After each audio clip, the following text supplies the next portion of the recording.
তোমার এই ঘটনাটা আমরা 3বার রেকর্ড করবো ভেবে রেকর্ড করতে পারিনি। একটা মানুষ সোজা হয়ে শুয়ে আছে, কিন্তু মাথাটা পিছন থেকে ভেঙে ঘুরিয়ে দিয়েছে। হট করে গাড়ির সামনে একটা গাছের ডাল ভেঙে পড়ে। কারণ তুমি ঘটনার সময় তুমি খেতে পারবে কিনা আমি তার গ্যারেন্টি দিতে পারবো না। আমি যখন যেতে চাচ্ছিলাম আমি ওকে বাধা দিয়েছি, ও কেন ওটা সরাইছে। একজনকে তো চেনা যাচ্ছে না এমন ভাবে মুখটা থেতলে দিয়েছে, মুরগিগুলো মাথাটা ধরে ছিঁড়ছে আর খাচ্ছে। ড্রাইভারের গাড়ি উল্টে, ড্রাইভার স্পট ডেড। এর বাড়ি তো দুটো কাল পুরুষ আছে। জানলার বাইরে কেউ দাঁড়িয়ে আমার দিকে দেখছে এক দৃষ্টিতে। একটা পা সোজা, একটা পা তার উল্টো দিক, নিচে দাঁড়িয়ে আবার পিছন হয়ে আবার উঠে গেল। খালি গলাটা আছে, তারপরে কিচ্ছু না। বসে নিয়ে চুল টুল সব সামনের দিকে আছে। হঠাৎ করে ও ডুবে গেল, বলে আমি মন্দিরে যাব না, তোমরা কিন্তু গাড়ি থেকে নামবে না। গলায় দড়ি দিয়েছো? গলায় দড়ি দিয়েছে। আর আমার আরেকটা বন্ধু একসঙ্গে 3জন ডেট। এটা শয়তান জন্ম নিবে। আমি এর সঙ্গে রোজ রাতে ইন্টিমেট হই। করমন্ডল এক্সপ্রেস সেই সময় অ্যাক্সিডেন্ট করে। তুমি বলছো এখনো হরিফিক কিছু হয়নি? Curiophyte presents Ghostly Call Recording, a horror audio documentary by Kaustav Kumar. এবার ভয় পাবে তুমিও।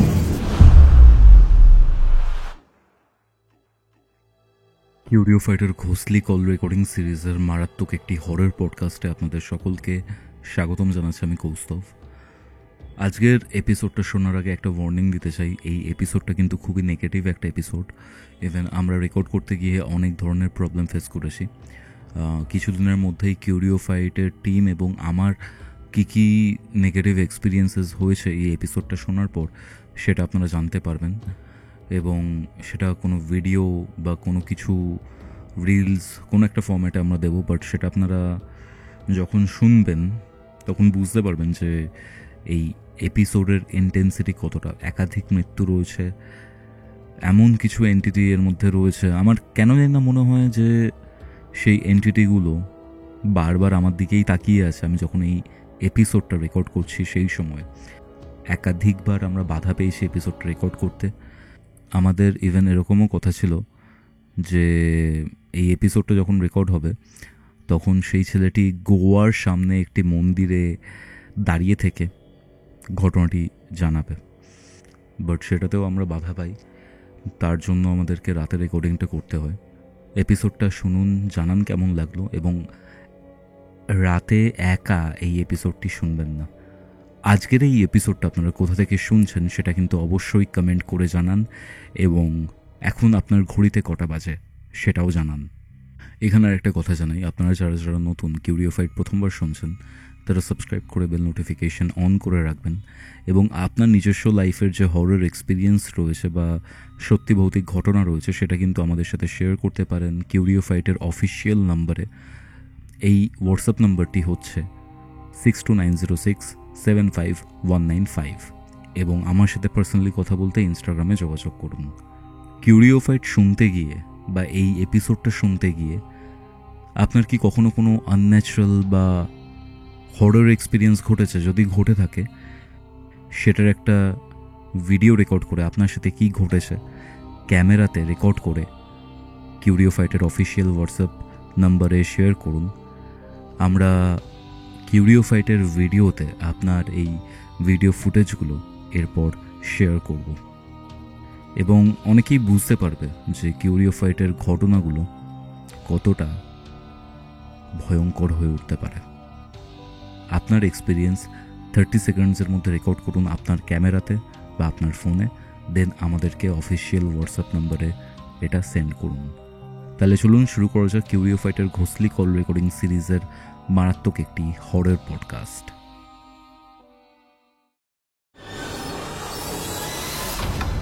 ঘড়িতে বেলা 3টে, আপনারা শুনছেন কিউরিওফাইটের ঘোস্টলি কল রেকর্ডিং। আপনাদের আজকের হরর ডোজ।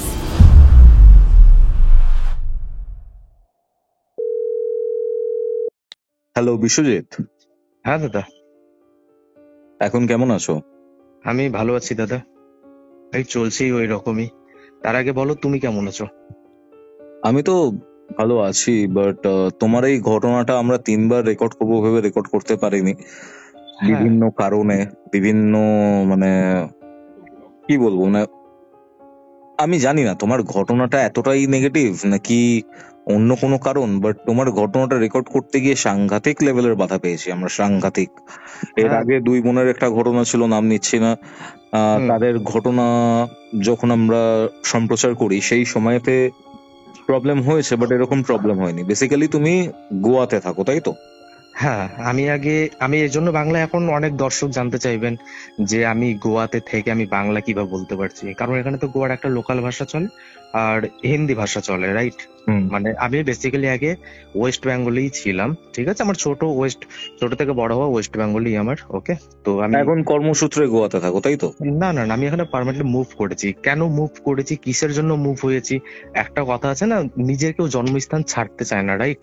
কিন্তু আমি নিজের একদম। জন্মস্থান ছেড়ে আমি একটা অন্য স্টেটে চলে এসেছি, যেখানে একদম নতুন কালচার। কেন এসেছি সেটাই এই ঘটনার মধ্যে জানতে পারবে। এছাড়া আমার যে জিনিসটা সব থেকে খারাপ লেগেছে, ঠিক আছে, সেটা হচ্ছে তোমার ক্যান্সার আছে। হ্যাঁ, এই সেটা ক্যান্সার আক্রান্ত অবস্থায় তুমি ঘটনাটা বলছো। ইভেন তুমি যখন মানে অনেকবার হয়তো রেকর্ডিং পাঠিয়েছো বা তুমি অনেকবার পাঠাবার চেষ্টা করেছো, সেই সময় তুমি পাঠাতে পারোনি। ইভেন আরেকটা জিনিস, যেটা তুমি এই রেকর্ডিংটা আই থিঙ্ক তোমার ঘরে থেকেও করতে চাইছিলে না, তুমি একটা মন্দিরের কাছে গিয়ে ঘটনাটা ইনিশিয়ালি বলেছিলে। হ্যাঁ, আমি করতে চেয়েছিলাম, বাট সেটাও গতকাল, পসিবল হয়নি। হ্যাঁ গতকাল তো আমি তোমাকে একটা পাঠিয়েছিলাম যে মা হসপিটালে অ্যাডমিট হয়েছেন। তোমাকে অবশ্যই ছবি দিয়েছিলাম, তার মধ্যে আমার হাতে এখনো চ্যানেল করা আছে। তো যাই হোক, এগুলো ঘটনার পরে আমি খুব ভালো করে ক্লিয়ার করে দেবো এগুলো কি কারণের জন্য হয়েছে আর কিভাবে হয়েছে। আমার একটা জিনিস খুব আশ্চর্য লেগেছে, মানে তুমি যখন কিউরিওফাই টিমের সাথে কথা বলছিলে, হ্যাঁ, তখন তোমার কাছে জানতে চাওয়া হয়েছিল যে তুমি কারোর কাছে হেল্পের জন্য যাওনি বা কারোর থেকে হেল্প চাওনি। হুম, তুমি জানিয়েছিলে যে যাদের কাছে এই হেল্প চাইতে গেছো তারা হয় মারা গেছে হুম, বা তাদের কোনো দুর্ধর্ষ লেভেলের অ্যাক্সিডেন্ট হয়েছে, যার পরে তারা হুম, পুরো মানে মৃতপ্রায় অবস্থায় রয়েছে। হ্যাঁ, আর তুমি লাস্টে 5বার মতো বলতে চেয়েছিলে যে এমন কাউকে হেল্পের জন্য বলুন বা সামথিং লাইক দ্যাট, ঠিক আছে? হুম, হুম, সেই কথাটাও কমপ্লিটলি শোনা যায়নি, হ্যাঁ, সেটাও আমি শুনেছি। হ্যাঁ, যাই একদম হোক, আমি ঠিক তোমার বলেছো। এই রেকর্ডিংটা মানে কি বলবো, আমি নিজে খুব শুনতে চাই বা জানতে চাই, বাট আমাদেরও এত বাধা এসছে। যাই হোক, মানে রেকর্ডিং এর সময়, রেকর্ডিং এর আগে এতগুলো কথা কেন বললাম বলো তো, ভেতরে অনেকগুলো কথা জমেছিল মানে তোমার সাথে ইন্টারঅ্যাক্ট করার আগে। যাই হোক, আমি একদম শুরু থেকে জানতে চাই কি ঘটেছিল তোমার সাথে, হ্যাঁ, কি ঘটেছিল? তার আগে আমি তোমাকে ধন্যবাদ দিতে চাই যে তোমার মতো এত বড় একটা প্ল্যাটফর্মে তুমি আমাকে একটা জায়গা দেওয়ার জন্য, আমার ঘটনাটা শোনার জন্য। ইউ মোস্ট তার জন্য আমি ওয়েলকাম তোমাকে ভাই। অনেক অনেক ধন্যবাদ দিতে চাই। আর আমাদের সম্পূর্ণ পিউরিফাইড শ্রোতাদের আমি অনেক ধন্যবাদ দিতে চাই। ওনারা হয়তো আমাকে এবার প্রথমবারের মতো জানবেন, শুনবেন। ওকে, তো যাই হোক, ঘটনায় আসা যাক দাদা, তাই তো? একদম। তো আমি একটা ছোট কিছু মনে করো না, হয়তো তুমি আমার সমবয়সী হবে বা আমি তোমার থেকে একটু বড় হবো, যাই হোক আমি তোমাকে তোমার নাম ধরে রাখতে পারি তো? হ্যাঁ হ্যাঁ, একদম একদম। ওকে, তাহলে ঘটনায় আসা যাক। হুম হুম হুম। তো ঘটনাটায় আসার আগে দাদা, সরি কৌস্তব, আমি তোমাকে একটু আমার বাড়ির ডিটেলস, আমি কোন জায়গায় থাকি, আমার বাড়ির আশেপাশে কি আছে সেগুলো ক্লিয়ার করি, তাহলে তোমার বুঝতে সুবিধা হবে। ওকে ওকে ওকে। ওকে, আমার বাড়ি হচ্ছে মেন টাউন থেকে জাস্ট 10 মিনিট পায়ে হেঁটে লাগে। ওকে, মেন রোড থেকে একটু বেরিয়েই আমার বাড়ি পড়ে। মানে অ্যাকচুয়াল বাড়ি না গোয়াতে যেখানে থাকো? না না না, আমার মেন বাড়ি, আমার ঘটনাটা যেখান থেকে সূত্রপাত শুরু সেটা সেটা কোথায়, আমার কোথায় গ্রাম থাকো থেকে। তুমি? দাদা আমি জায়গাটা পার্টিকুলারলি আমি নাম নিচ্ছি না, বাট কলকাতা থেকে মোটামুটি 300 কিলোমিটারের মধ্যেই হবে, নর্থে। ওকে, শিলিগুড়ির আচ্ছা থেকে খুবই কাছে, ঠিক আছে? আচ্ছা আচ্ছা আচ্ছা, বুঝতে পারছি। ওকে, তো জায়গাটা আমি পার্টিকুলারলি নাম নিচ্ছি না, এই জন্য নিচ্ছি না কারণ ঘটনার মধ্যে অনেক কিছু আছে যেটা আমি পরে ক্লিয়ার করে দেবেন কেন জায়গাটার নাম নেইনি। ওকে, তো এর মধ্যে দাদা আমি আগে ক্লিয়ার করে দিই, এর মধ্যে কিছু আমারও দোষ আছে, ঠিক আছে? কিছু একটা কর্মেরও দোষ আছে, কিছু আমারও দোষ আছে। ওকে, নিজে একটা বলে না, একটা নিজের দোষ করলে কর্মের দোষও হয়ে যায়, রাইট? তো যাই হোক, ঘটনায় আসি দাদা। তো আমি তার আগে বাড়ির সূত্রতা দিই। আমার মেন রোড থেকে পায়ে হেঁটে আমার বাড়িটা ঠিক 10 মিনিট লাগে। আমার বাড়ির সামনে একটা বড় মসজিদ আছে, পুরনো, অনেক পুরনো মসজিদ। তার আমার বাড়ির দিকে ঢোকার ঠিক বাম পাশে একটা পুকুর আছে, পুকুরে অনেক বড় পুকুর। পুকুরের শেষ প্রান্তে একটা বটের গাছ আছে। সেই বটের গাছে যেমন কেউ যখন মারা যদি যায় না, শ্মশান ঘাট থেকে আসার সময় সেই জায়গায় আরতি ঝুলায়, আরতি মানে বুঝতে পারছো, মারা যাওয়ার পরে ওই যে ছাইটা হয় সেটা ঝুলিয়ে রাখে, খাওয়া দাওয়া দেওয়া হয়, ঠিক আছে। সেখানে অনেক পুরোনো গাছ, সেই জায়গায় দেওয়া হয়। আর আমার বাড়িটা তার পাশেই। তো এবার ওই জায়গা নিয়ে অনেক সময় অনেক কথা বলে। এখানে সবাই পিণ্ড দান করা হয়, তারপরে চুল নামানো হয়, তারপরে এখানে সব অর্থি রাখা হয়। তো সবাই একটা ভয় থাকে। এখন ডিজিটাল যুগে আমি একসময় এগুলো মানতাম না। আমি বললাম এখনকার দিনে ইন্টারনেট দুনিয়ার যুগে এগুলো মানুষ কি মানে? তো মানুষ, একটা কথা আছে না, যখন মানুষ দেখে না ততক্ষণ মানুষ বিশ্বাস করে না। তো যাই হোক, হ্যাঁ। আর আমার বাড়ির মধ্যে আমি আছি, আমার মা আছেন, আমার ঠাম্মা ছিলেন, ওকে, আর আমার বাবা ছিলেন। তো আমাদের মধ্যবিত্ত ফ্যামিলি আমরা।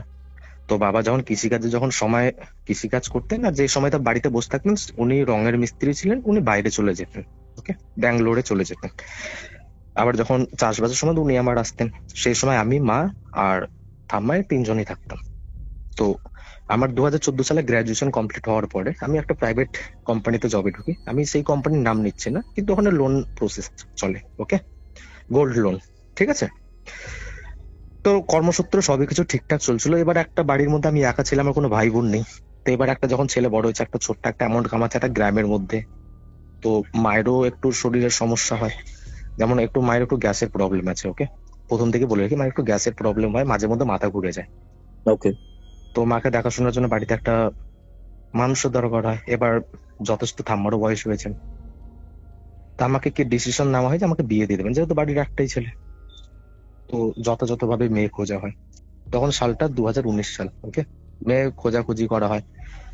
তো একটা মেয়ে খুঁজতে, একটা ভালো মেয়ে, একটা ভালো ফ্যামিলি মেয়ে খুঁজতে একটু সময় লাগে, রাইট? তো এই করে 2019-এর ডিসেম্বরে একটা মেয়ে খুঁজে পাওয়া যায়, যিনি এখন আমার বর্তমানে ওয়াইফ, ওকে। তো আমি ওয়াইফের নামটা চেঞ্জ করে আমি নাম রাখছি পূর্ণিমা, ঠিক আছে? নামটা মনে রাখবে, প্লিজ নোট, পূর্ণিমা, ওকে। আমাদের যথাযথভাবে বিয়েটার ডেট সবই কিছু ঠিক হয় মার্চ মাসের 20 তারিখে 2020 সালের, ওকে। তো যথাযথ বিয়ের সব কেনাকাটা চালু হয়। তো এবার একটা ভাগ্যদোষ যাকে বলে, সে সময় কোভিড এর কারণে লকডাউন পড়ে। এবার বাড়িতে আমি একটা ছেলে, আর ওইদিকে আমার শ্বশুর মশাই যার সঙ্গে আমার বিয়ে হয়েছে, ওনার বড় মেয়ে। তো যথাযথভাবে সবার একটা আশা থাকে, ওনার বাড়িতে প্রথম বিয়ে, আমি একটাই ছেলে, একটা অনুষ্ঠানে একটা বিয়ের একটা ব্যাপার থাকে। তো সেই সময় যেহেতু লকডাউন কোভিড পড়ে গেল, সবাই ডিসিশন নিল, তো যাই হোক এখন একটা ছোট করে রেজিস্ট্রিটা হয়ে যাক, বিয়েটা পরে হবে যখন কোভিডটা নর্মাল হবে। একটা সবার একটা আশা থাকে। তো যাই হোক যথাযথভাবে রেজিস্ট্রিটা হয়ে যায়। রেজিস্ট্রি হয়ে যাওয়ার পরে ছেড়ে দেওয়া হয়, বিয়ের ডেটটা পোস্টপোন করা হয়। তো যথাযথভাবে 2020টা যখন নর্মাল হয়ে যায়, তখন আমি ভাবতেও পারি না কোভিডটা আবার রিটার্ন আসবে। তো বিয়ের ডেট ঠিক করা হয় ফেব্রুয়ারি মাসে। সেই ফেব্রুয়ারি মাসে কি হয়, ভোটের ইলেকশনের ডেট পড়ে, যেদিন আমার বিয়ে সেই সময় ইলেকশন। তো আবার ওর নেক্সট সপ্তাহে আমাদের বিয়েটা ঠিক হয়, সেদিন পরে 3 তারিখ, ওকে। সেদিন আবার ভোটের রেজাল্টের আবার ডেট ঠিক হয়। তুমি অবশ্যই নেটে গুগলে চেক করো, তো 2021 সালে 2 মে ভোটের রেজাল্ট ছিল, ওকে। আমরা সেইভাবে আবার সবকিছু জোগাড় জাটি করা হয়। তো যেদিন আমার বিয়ের তার ঠিক একদিন আগে আবার সাময়িক ভাবে লকডাউন লাগে। তুমি অবশ্যই আবার গুগলে তুমি চেক করতে পারো, দেখাবে তোমাকে যে আবার লকডাউন লাগে, 50 জনের বেশি বিয়ের অনুষ্ঠানে যাওয়া যাবে না, তারপরে বাজার ঘাট হাফ বেলা খোলা থাকবে, তারপরে বন্ধ থাকবে। তো এবার বারবার তো বিয়ে আর পোস্টপোন করা যায় না। তখন আমরা বাড়ি থেকে ডিসিশন নেওয়া হলো যে না, বিয়েটা এবার হবে, 50 জন নিয়ে ছোট মোটো করে বিয়েটা হয়ে যাবে। এবার যেহেতু সব প্যান্ডেল করা হয়ে গেছে, সবই কিছু হঠাৎ করে এবার তো বিয়েটা পোস্টপোন করা যায় না, রাইট? আমাদের বিয়েটা যথাযথভাবে হয়। আমরা ডিসিশন নেই, আমরা ভোর হতে হতে মেয়ে নিয়ে চলে আসবো, কারণ কোভিড এর সময় ফালতু ভিড় বাড়িয়ে লাভ নেই। আমরা যথাযথভাবে ভালোভাবে বিয়েতে যাই, সবই কিছু হয়। এতদূর পর্যন্ত সবকিছু ঠিক ছিল, একদম নর্মাল লাইফ ছিল। আমার যখন বিয়েতে যখন বসতে যাব, তখন ওখানে একটা বলে না, একটা কথায় কথা একটা কথা কাটাকাটি হয়, ভালো গন্ডগোল হয়, ঠিক আছে। তো যাই হোক, সেটা একটা ফ্যামিলির ম্যাটার, সেটা গেল, সেদিকে আমাদের কোনো করে লাভ নেই, ওটা মিটে গেল, বিয়েটা যথাযথভাবে হলো। তো সেই দিন এ পার্টি আর বি পার্টির রেজাল্টের মধ্যে, আমি পার্টির নাম এখানে উল্লেখ করছি না, যেটা পাওয়ারফুল যিনি হোক উনি হেরে যান ওখানে। তো যার জন্য পাশে পার্টি অফিস ছিল, বিশাল পরিমাণে মারপিট লাগে, মানে অতিরিক্ত মারপিট। এতটা মারপিট হয় না, ওখানে গুলাগুলি পর্যন্ত চালু হয়। এবার বিয়ে বাড়ি, এখানে লোকজন আছে, কেউ রিস্ক নেবে না। তো ডিসিশন নেওয়া হলো যে যত তাড়াতাড়ি করে সম্ভব হয় বিয়েটা দিয়ে এদেরকে বিদায় করে দেওয়া হোক, যেন এরা যেভাবে এসছে ভালোভাবে যেন চলে যায়। ঠিক আছে, তো যথাযথ ভাবে ওরা ভালো করে আমাদেরকে বিয়ে টিয়ে যথারীতি পূর্ণ হয়ে যাওয়ার পরে খাওয়া দাওয়া করে টোরে নিয়ে আমরা বেরিয়ে পড়ি। ঠিক আছে, এইবার থেকে ঘটনাটা চালু হবে, ভালো করে মন দিয়ে শুনবে, কারণ একটু মিসম্যাচ করলে না তাহলে কোনো ঘটনাটাই বোঝা যায় না। এক্স্যাক্টলি। ওকে, এবার আমরা গাড়ি নিয়ে যথারীতি ভাবে বেরোই। এবার আমার সঙ্গে আমার বন্ধুরা যারা গেছিল, ওরা আমার বন্ধু প্লাস আমার কলিগ, আমরা একই অফিসে একসঙ্গে বসে কাজ করেছি। ওকে, আমার বন্ধুরা, আমাদের বন্ধুদের নাম হচ্ছে, একজনের নাম হচ্ছে প্রতাপ, ওকে, একজনের নাম হচ্ছে সুকান্ত, একজনের নাম হচ্ছে সুব্রত, একজনের নাম হচ্ছে অনুপম, যে অনুপম না ও বিহারের ছেলে, ওকে, আর একজনের নাম হচ্ছে শুভময়। ঠিক আছে, তো এরা আমার সব কলিগ, আমরা একসঙ্গে কাজ, ওরাও যথারীতি ভাবে গিয়েছে, ওরা করেছিল একটু ড্রিঙ্ক।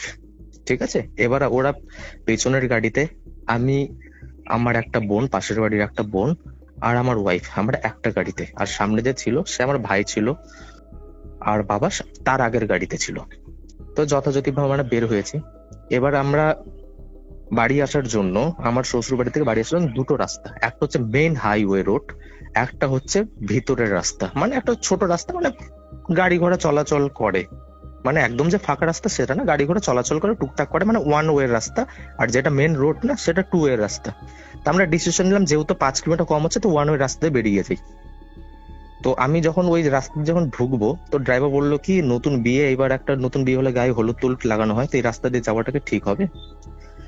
তারও যে ছেলে পেলে গুলো বলছে কোনো ব্যাপার না, তুমি গাড়ি নিয়ে চলো, এই যুগে, ইন্টারনেটের যুগে এগুলো মানো তোমরা। আর যে ড্রাইভার ছিলেন উনি ছিলেন ব্রাহ্মণের, তো উনি বললেন ঠিক আছে চলো, তোমরা যখন বলছো তাহলে চলো। গাড়ি ঢুকেছে, গাড়ি ঢুকে যাওয়ার পরে বাবলার গাছ, অবশ্যই জানো, বাবলার গাছের ওখানে গাড়িটা এসে না হট করে মানে গাড়ির সামনে একটা গাছের ডাল ভেঙে পড়ে। গাড়ির সামনে একদম? গাড়ির একদম ঠিক সামনে ভেঙে পড়ে। আচ্ছা, গাড়ি ব্রেক হয়, সবাই নামে, কি হলো? ড্রাইভার বলছে গাড়ির সামনে একটা ডাল ভেঙে পড়েছে, তোমাদেরকে মানা করেছিলাম যে তোমরা এইভাবে এই যে রাস্তা আসো না, মেন রাস্তায় 5 কিলোমিটার ঘোলে আধা ঘন্টা বেশি লাগতো, মেন রাস্তাতে যাওয়া উচিত ছিল। তো ড্রাইভার এখন একটা কি বুদ্ধির কাজ করে দিল, গাড়ি থেকে কেউ নামবে না, তোমরা যেহেতু তোমাদের গায়ে হলুদ আছে, তোমাদের একটা মাস থাকে না, শুয়া মাস না কত মাস একা কোথাও ফাঁকা রাস্তায় যেতে হয় না, তোমরা কিন্তু গাড়ি থেকে নামবে না, তোমরা এখানেই থাকো, আর আমি তোমাদের বন্ধুদের আমি নিয়ে আমি ডালটা সরানোর ব্যবস্থা করছি। তো উনি কি করলেন, হনুমান চালিসা লাগিয়ে দিয়ে ডালটা সরানোর জন্য বন্ধুগুলোকে নামালেন। ওকে ওকে, এবার ওরা সব বন্ধুরা মিলে ডালটাকে সরাচ্ছে। এবার কি বলতো, একটা যদি ছোট ডাল হয়, খুব একটা বেশি বড় যে একটা মোটা ডাল ভেঙে পড়ছে, সেটা একটা ছোট একটা ডাল, মানে ওটাকে না সরালে গাড়িটা যেতে পারবে না। সেই ডালটা সরাতে খুব জোর হলে যেখানে 3 জন লাগে সেখানে 5 জনও সরছে না। এটাকে তুমি কি বলবে বলো? যে জায়গাটা আমরা 3 জন মিলে খুব জোর হলে 30 কিলোর একটা কিছু উঠাতে পারবো না, তুমি এটা মানবে? কিন্তু ওরা কেউ হিলাতে পারছে না। হ্যাঁ, ওই জায়গাটা কেউ হিলাতে পারছে না। তখন যে ড্রাইভার আছেন না, উনি কি করলেন, এবার ব্রাহ্মণের মধ্যে পৈতা পড়ে, পৈতাটা হাতে নিয়ে না উনি কি করলেন, গায়ত্রী মন্ত্র পড়তে পড়তে যখন ডালটা দিলেন, ইজিলি ভাবে ডালটা সরে গেল।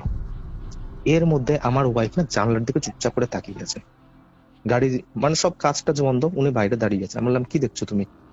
বলছে আমি না বাইরে কাউকে মনে হচ্ছে একটা দাঁড়িয়ে আছে, জানলার বাইরে কেউ দাঁড়িয়ে আমার থেকে দেখছে এক দৃষ্টিতে। বললাম দেখো তুমি বাবা মা ছেড়ে এসেছো, চোখের কান্নাকাটি আছে, চোখের জল আছে, হয়তো তুমি ওই চোখের একটা জল যখন অনেক কান্দার পরে একটা চোখে একটা আবছা একটা হয়ে যায় না, আমি বললাম তুমি সেই জিনিসটা দেখছো, কিছু না ওগুলো, তুমি থাকো। এবার গাড়ি যথাযথ ভাবে ডালটাকে সরিয়ে গাড়ির মধ্যে সবাই বসলো, গাড়ি এবার স্টার্ট হয় না। তা আবার ওদেরকে ফোন করে বললো তোরা সামনের গাড়িতে আছে, গাড়িটাকে একটু পিছন থেকে একটু ধাক্কা দে। তো যাই হোক, গাড়িটা ধাক্কা দিয়ে গাড়িটা আবার স্টার্ট হলো, কিছুটা নিয়ে যাওয়ার পরে একটা অটোমেটিক স্টার্ট হলো। তো যথাযথ ভাবে আমরা বাড়ি আসলাম। বাড়ি আসার পরে এবার বাড়িতে যখন বউ যখন ঢোকে, তার আগে একটা মন্দিরে নিয়ে যাওয়া হয়, অবশ্যই জানা আছে, একটা বড় পাড়ার একটা বড় যদি মন্দির টন্দির হয় তো সেখানে প্রণাম করাতে হয়, রাইট? কিন্তু ওই জায়গায় আমার মিসেস না যেতে চায় না, বলে আমি মন্দিরে যাব না। কেন যাবা না? মন্দিরে যেতে হবে, বাড়িতে একটা তুমি এই জায়গায় নতুন এসেছো, তুমি শ্বশুরবাড়ি ঢোকার আগে তুমি মন্দিরে পুজো করবে, মন্দিরে একটু প্রণাম করবে না? বলছে না আমি এখন যেতে ইচ্ছা করছে না। বলছে তুমি কেন যাবে না, কি কারণ? এবার সবাই মিলে চাপাচাপি করছে, তুমি কেন যাবে না? আমার ওয়াইফ ওই জায়গায় মিথ্যা কথা বলে যে আমার পিরিয়ডস হয়েছে, আমি যেতে পারবো না। বুঝতে পারলে তো? তো বললো তোমাকে হুম। যেতে হবে না, মন্দিরের ভিতরে ঢুকতে হবে না, তুমি বাইরে থেকে প্রণাম করো। তো যাই হোক, ও জবরদস্তি করে প্রণাম টনাম করানো হয়। করানোর পরে না, তারপর থেকে আমার মায়ের প্রতি যারা যারা জোর করেছে না, মায়ের প্রতি মানে মায়ের প্রতি বলো, তারপরে পাশের বাড়ির যে মামিরা আছেন ওনাদের প্রতি বলো, সবার প্রতি একটা ওর একটা আক্রোশ হয়ে গেছে। মানে কি করবে ওদের উপরে, এবার নতুন বউ এইরকম বিহেভিয়ার, সবাই একটা ইয়ে করবে। তো এবার পাড়ার মধ্যে অনেক মানুষ থাকে না, বলে যে নতুন বই এরকম রূপ যে 1 বছর পরে তাহলে কি করবে, ওরকম অনেকেই বলে না। তুমি দেখেছো গ্রামের দিকে এখন এই কালচারটা আছে। তাও মা এগুলো ইগনোর করে, বলে যা কোনো ব্যাপার না, ও বাবা মা ছেড়ে আসছে একটা নতুন জায়গায়, ও এখন কমফোর্টেবল হচ্ছে না, ধীরে ধীরে ঠিক হয়ে যাবে, যখন এখানে থাকা জানাশোনা চালু হবে। আর এরা তো লাভ ম্যারেজ করেনি, এদের অ্যারেঞ্জ ম্যারেজ আছে, এদের ঠিক হয়ে যাবে। তো যাই হোক, সেদিনকার মতন গেল। তারপর দিন সকালবেলা, এবার বাড়িতে একটা যখন কেউ নতুন একটা ওয়াইফ আসে, সে প্রথমে 1 নাম্বার হলো সকালবেলা একটু তাড়াতাড়ি ঘুম থেকে, একটা নতুন জায়গায় এসে কারো ঘুম ধরে না, প্লাস খাওয়া দাওয়া খেতে একটু লজ্জা পায়। এটা সবার ক্ষেত্রে, এটা আমার ক্ষেত্রে হবে, তোমার ক্ষেত্রে হবে, বা যে কারো ক্ষেত্রে। কিন্তু এই জায়গা আমার বাড়িতে হলো উল্টো। আমার ওয়াইফ উঠলো 12টার সময়, আমার মা ইগনোর করলো, ভাবলো সারা রাত জেগে আছে, উঠতেই পারে। 3 জনকার খাওয়া ওয়াইফ একা খেলো। 3 জনের? 3 জনের খাওয়া। হেলদি ছিল কি খুব? না না না, ওকে। 3 জনের খাওয়া একা খেলো। তো অনেকেই সব আমার বোন টোনরা ছিল, তো ওদের বৌদি একটা ইয়ার্কি করে, বলছে বৌদি মনে হয় অনেকদিন ধরে শ্বশুর বাড়ি খাওয়ার জন্য অনেকদিন ধরে না খেয়েছিল মনে হয়। এই আর একটা ইয়ার্কি করলে সামনের মানুষের কি হয়, যে ওই ইয়ার্কি করবে, হাসবে, কিন্তু ওদের উপর রেগে গেল, বলছে আমি খাচ্ছি তোমার কি, আমার খাবার নিয়ে তোমরা কিচ্ছু করবে না, একটা কর্কশ গলায় বলে যে আমি খাচ্ছি তোদের কি, এইরকম ভাষা। তো যাই হোক, ওরা মনে করছে সিরিয়াসলি নিয়ে নিয়েছে, ওরা কিছু বললো না। মা বললো তুমি খেয়ে নাও, কেটে আরাম টারাম করো। তা আমার মায়ের দিকে চুপচাপ করে এমন ভাবে দেখলো না, মায়ের দিকে ঘুরে বলছে কি, সেটা আমি বুঝবো, তোমার কাছে পারমিশন নিবো যে আমি কি করবো না করবো। বুঝতে পারলে কথার টোনটা? হ্যাঁ, মানে খুব অ্যারোগেন্ট একটা ব্যাপার। হ্যাঁ হ্যাঁ হ্যাঁ হ্যাঁ। এবার নতুন বউয়ের কাছে এটা কেউ কোনোদিন আশা করে না কিন্তু। তো যাই হোক, বউ ভাতটা ঠিকঠাক সেদিন দুপুরবেলা গেল, এইভাবে কাজগুলো চলছে। কিন্তু এবার কি হয়েছে, তারপর দিন আমরা ঘুমিয়েছি, মানে সেদিন রাত্রে আমরা ঘুমিয়েছি, বউ ভাত কিন্তু বুধবার, এটা সোমবার কিন্তু ঘটে গেল, এবার কিন্তু মঙ্গলবার, মাঝখানে কিন্তু মঙ্গলবার। সেদিন রাত্রেবেলা আমার বন্ধুদের সঙ্গে কথা হলো, তো ভাই তোরা কালকে এগুলো এগুলো কাজ করবি, পরশু দিনে আমাদের একটা ছোট মোটো অনুষ্ঠান হলো, একটা তো সবকিছু জোগাড় পান্তির একটা ব্যাপার থাকে। আমাদের 5টা বন্ধুকে আমার বলা হলো, প্লাস ড্রাইভারকেও বলা হলে, যে তোমরা এগুলো এগুলো কাজগুলো কিন্তু করবে। আর ড্রাইভার একটা সকালবেলা ভাড়া ছিল, মানে আগের দিন গেছিল, সকালবেলা উনাকে নিয়ে আসবে স্টেশনে, বাস উনিও ফ্রি হয়ে যাবেন। ওকে। আর যে আমি যে বলেছিলাম না অনুপম, নামটা তুমি নোট করে রেখেছো, সেই অনুপমের গাড়ি ছিল, আর ওনার ড্রাইভারটা আলাদা জন ছিল। ওকে। অনুপমের গাড়ি তো ওই চালাতো গাড়িটা। ওকে। আর সেই গাড়ি নিয়ে আমরা অফিসের কাজও করতাম। ঠিক আছে, বুঝতে পারছো তো? তো সেই সময় সেই দিন আমরা সব প্ল্যানিং করে আমরা তো ঘুমিয়ে যাই। এবার সেদিন তারপরের দিন কি হয়, একটু ঘুম থেকে উঠতে আমার একটু দেরি হয়। ঘুমটা ভাঙে আমার একটা কিন্তু ফোনে। ঠিক আছে, সেই ফোনের মধ্যে আমার কাছে একজন পুলিশ অফিসার ফোন করে, বলে হ্যালো, আপনি কি বিশ্বজিৎ বলছেন? আমি বললাম হ্যাঁ বলুন। বলছে আপনি কি একটু আসতে পারবেন? আমি বললাম কোথায় বলুন। বলছে একটু হসপিটালে। আমি বললাম হসপিটালে? আর এটা তো আমার বন্ধুর নাম্বার, কেন কিছু হয়েছে কি? আমার কি মনে হয়েছে বলতো, ডাউট হয়েছে। এবার লোনের কানেকশনের ক্ষেত্রে কি হয় বলতো, কেউ যদি কোনো একটা গন্ডগোল ঝগড়া একটা লেগেই থাকে, কারো কাছে কিস্তি চাইতে গেলে না একটু মারাটারের ধমকি দেয়, যারা আমাদের শ্রোতারা আছে যারা কালেকশনের কাজ করেন, একটা গন্ডগোল একটা বেঁধেই থাকে। আমি সেইভাবে মনে করি, আমি বললাম হয়তো মেরে টেরে মনে হয় হসপিটালে, ওই জন্যই ডাকছে। আমি বললাম কোনো গন্ডগোল হয়েছে? বলছে না কোনো গন্ডগোল এরকম কিছু না, আপনি একটু আসুন, আমরা আসে তারপর আমরা কথা বলবো, সেরকম কিছু হয়নি, আপনি একটু আসুন। তা আমি যথাযথ ভাবে বাড়ি থেকে বাড়াই, আমাকে বাড়িতে কিন্তু আটকায়, আমার মা আটকায়, আমার বাবাও আটকায়, বলে দেখ নতুন বিয়ে হয়েছে, হসপিটাল এগুলো তো যাস না। বললাম কোনো ব্যাপার না, আমি যাচ্ছি, আছি তো আমি, তাছাড়া আমি তো মেন, আমি তো ছেলে, আমাকে তো যেতে হবে, আমাকে ডাকছে ফোন করে, যথাযথ ভাবে পুলিশ ডাকছে, আমি যদি না যাই একটা আলাদা ব্যাপার হবে। তা আমি যথাযথ ভাবে যেতে নিয়ে যাই, ওখানে যাই, গিয়ে বলি যে কি ব্যাপার আপনি বলুন, আমাকে ডাকছেন কেন? বলছে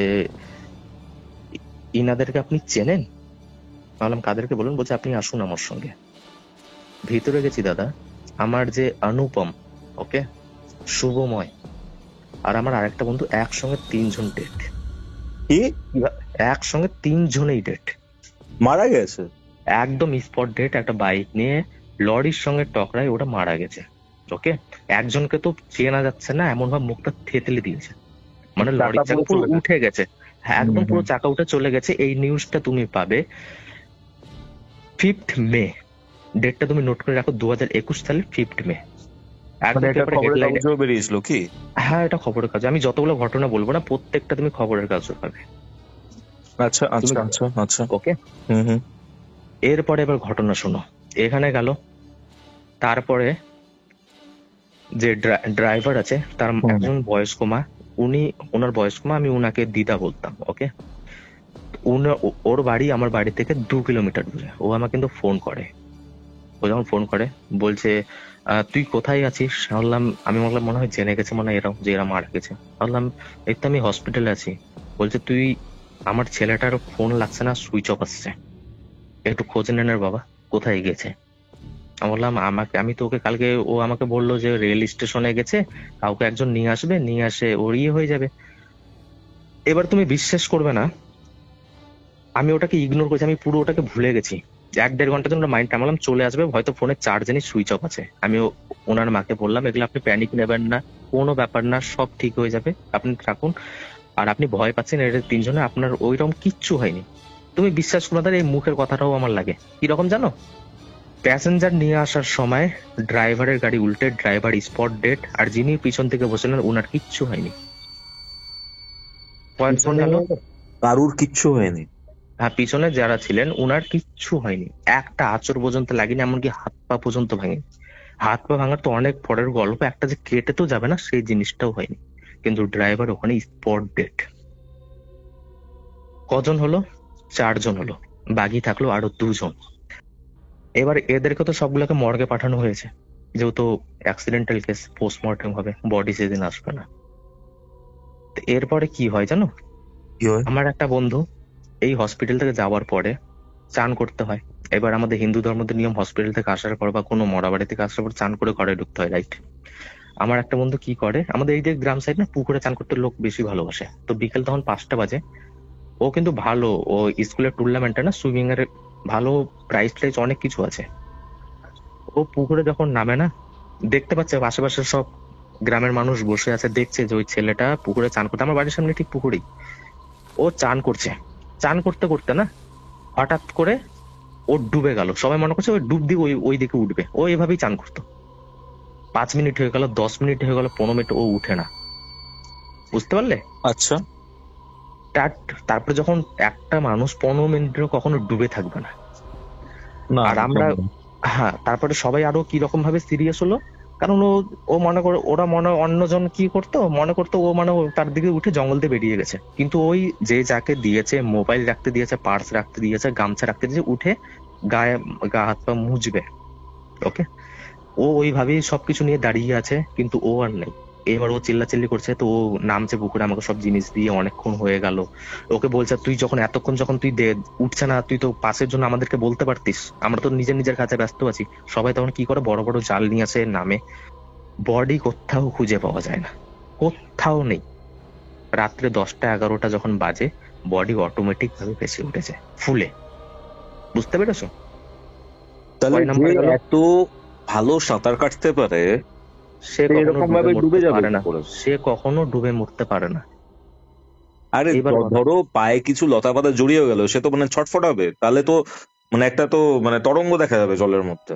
হ্যাঁ, তারপরে আমার আরেকটা যেটা বন্ধু আছে, সেদিনকে ও এইভাবে গেল হসপিটাল থেকে, ওকে মর্গে পাঠানো হলো। মানে ওকে মর্গে সেদিন পাঠানো হয়নি, আমার এখান থেকে মর্গ হচ্ছে তোমার পোস্টমর্টমের জন্য 40 কিলোমিটার দূরে। আমার যে গ্রাম থেকে, মানে একটা বড় একটা জেলা হাসপাতাল হয় না, সেখানে তো পোস্টমর্টম, সব হসপিটালে পোস্টমর্টম হয় না, রাইট? তো ওকে সেই হসপিটালে পাঠানো হয়।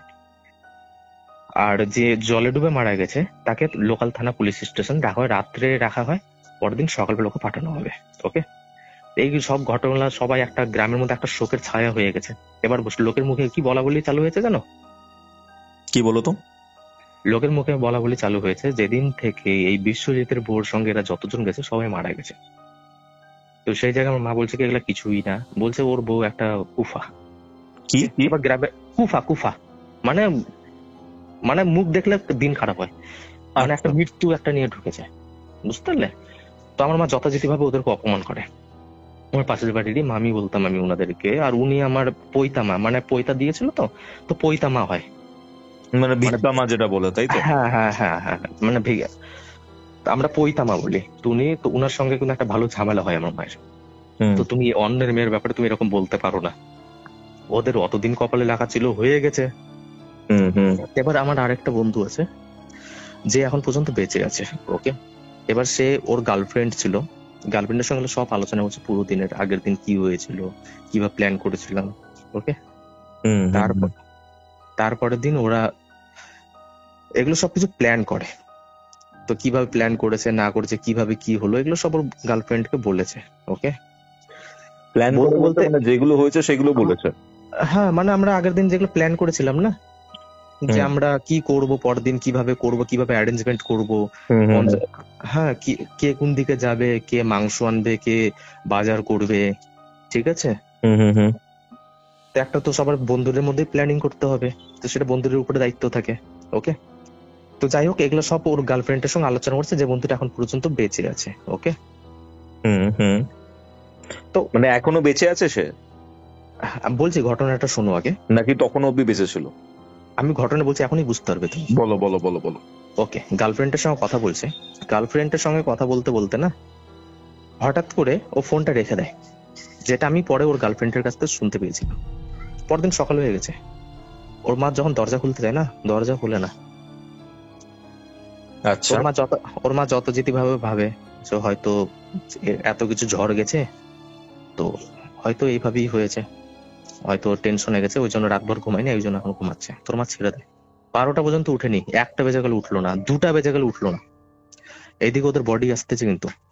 তো এবার আরো যে ওদের আশেপাশে যতগুলো লোকজন আছে ওকে বলছে, ওরা বন্ধু আছে, ও গেলেও একটু ওর বন্ধুরা একটু আত্মাটা শান্তি পায়, লাস্ট বার তো দেখে নোক, একটা সবারই একটা ইয়ে থাকে ডাকতে। তা ওর মা তখন বলছে কিন্তু দরজা খুলে না, সবাই ঘরের মধ্যে ভেঙে ঢুকেছে, দেখেছে ও করেছে ফ্যানের সঙ্গে, সেলিং ফ্যানের সঙ্গে করেছে। আর করেছে কিভাবে জানো, আমি তোমাকে বলে দিই। ও ছেলেটা কিন্তু ভালো লম্বা, মানে ও যদি একটু বুড়া আঙ্গুলটা যদি ঠেকায় না, ও বেঁচে যায়।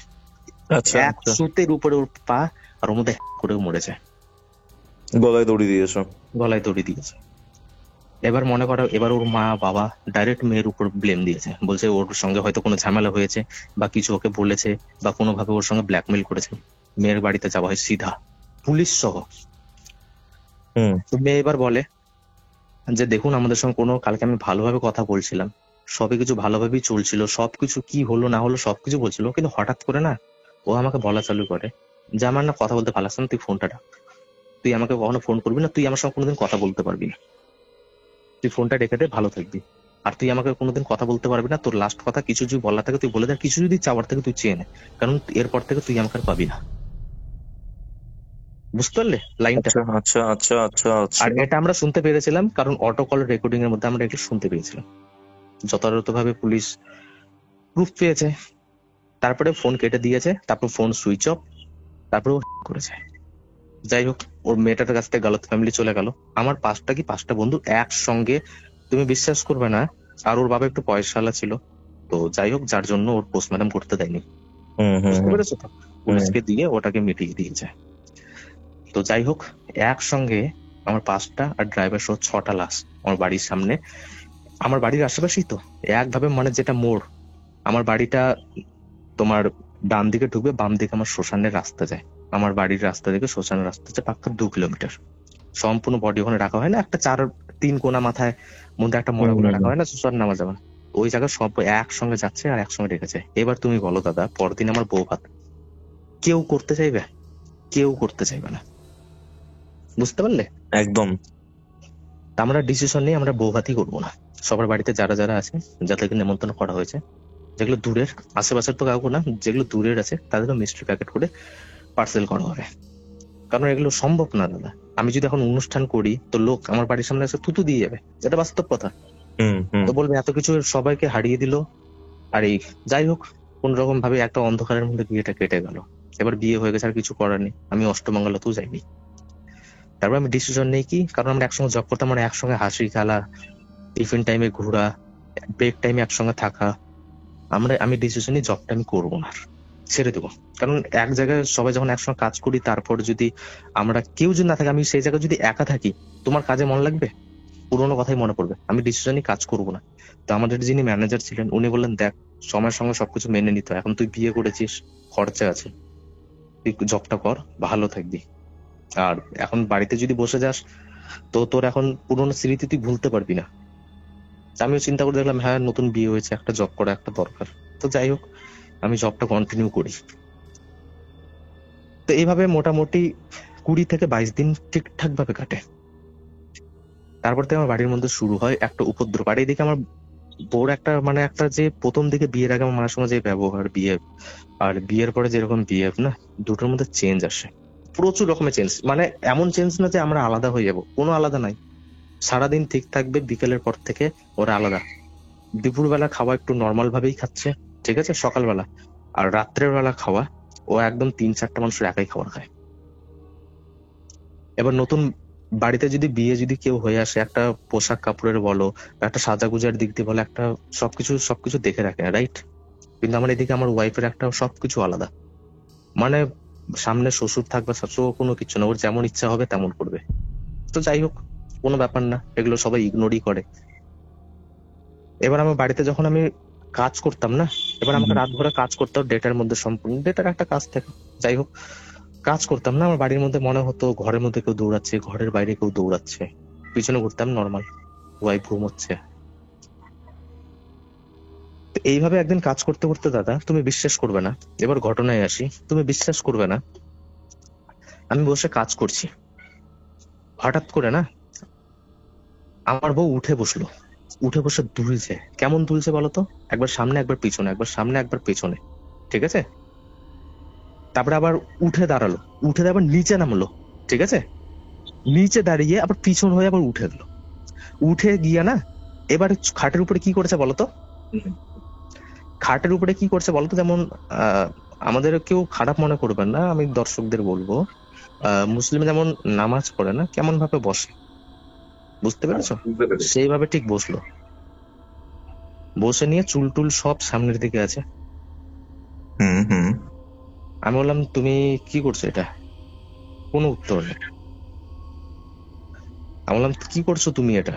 কোনো উত্তর নেই। আমি গিয়ে ওকে টাচ করলাম, ঠিক আছে, সঙ্গে সঙ্গে শুয়ে গেল, কোনো কথা নেই। আর আমি মনে করলাম মাথা টাথা খারাপ আছে। আমি ডাইরেক্ট পরদিন সকালবেলা আমি শ্বশুর বাড়ি যাই। শ্বশুরের সঙ্গে আমার এই নিয়ে অশান্তি। আমি বললাম, আপনার মেয়ের কি কোনো মেন্টালিটি প্রবলেম আছে? আপনার মেয়ে এরকম রাত্রেবেলা করছে? তা আমার শ্বশুর বলে, না না, এরকম কোনো ব্যাপার না, আমি কথা বলবো, তুমি এক কাজ করো, মেয়েকে কয়েকদিনের জন্য বাড়িতে পাঠিয়ে দাও। বাড়িতে পাঠিয়ে দাও? হ্যাঁ, আমার বাড়িতে পাঠিয়ে দাও, এখানে কয়েকদিন থাকবে, মন টন ঠিক হবে। এই জায়গায় তুমি পয়েন্ট রাখবে, কিন্তু এই কথাটা তুমি মনে রাখবে, এই জায়গাটা পয়েন্ট রাখবে। আমি বললাম, ঠিক আছে, আমি পাঠিয়ে দিচ্ছি। তা আপনি এক কাজ করুন, আমি তো অফিসের মধ্যে আমি আসতে পারবো না, আর আপনি আমার বাড়ির আশেপাশের ঘটনা সবই ভালো করে জানেন, আমার আসার সম্ভব হবে না। তা আপনি এক কাজ করবেন, আপনি যখন সময় করে একবার গিয়ে নিয়ে আসবেন। যাই হোক, উনি বাড়িতে আসেন, মেয়েকে নিয়ে যান, সকালবেলা এসে নিয়ে যান, ঠিক আছে। পরদিন সকালবেলা আমাকে ফোন করেন, বলছে, বিশ্বজিৎ, তুমি আমার মেয়েকে তুমি নিয়ে চলে যাও। বললাম, কেন? বলছে, তুমি নিয়ে চলে যাও, আমি কিছু বলবো না তোমাকে, তুমি নিয়ে যাও। তুমি ওখানে এক কাজ করো, তোমরা কোথাও ওকে ঘুরতে টুরতে নিয়ে যাও, ঠিক হয়ে যাবে। বললাম, কি হয়েছে আপনি আমাকে বলুন তো। বলছে, এক কাজ করো তাহলে, তুমি আমার কাছে আসো, বাড়িতে আসো। আমি যথারীতি ভাবে কাজটা সেরে আমি মনে করলাম যে আমি কাজ টাজ করে টোরে নিয়ে অফিস ছুটির পরে তাহলে শ্বশুরবাড়ির রাতটা থেকে পরদিন সকালবেলা ওয়াইফ নিয়ে চলে আসবো। আচ্ছা, ওকে। তা আমি ওখানে গিয়ে আমি বলি, কি হয়েছে এবার বলুন। বলছে, আমি তোমাকে বলছি, আগে তুমি খাওয়া দাওয়াটা করে নাও। বললাম, না, আপনি আগে বলুন। বলছে, আগে তুমি খেয়ে নাও, কারণ তুমি ঘটনার সময় তুমি খেতে পারবে কিনা আমি তার গ্যারেন্টি দিতে পারবো না। বললাম, ঠিক আছে। খাওয়া দাওয়া করে টোরে নিয়ে তারপরে আমি যখন শুতে যাবো না, তখন আমাকে বলে না, তো তুমি এক কাজ করো, তুমি আর আমি ওকে একটা ঘরে ছেড়ে দাও, মানে মিসেসকে একটা ঘরে ছেড়ে দাও, তুমি আমি।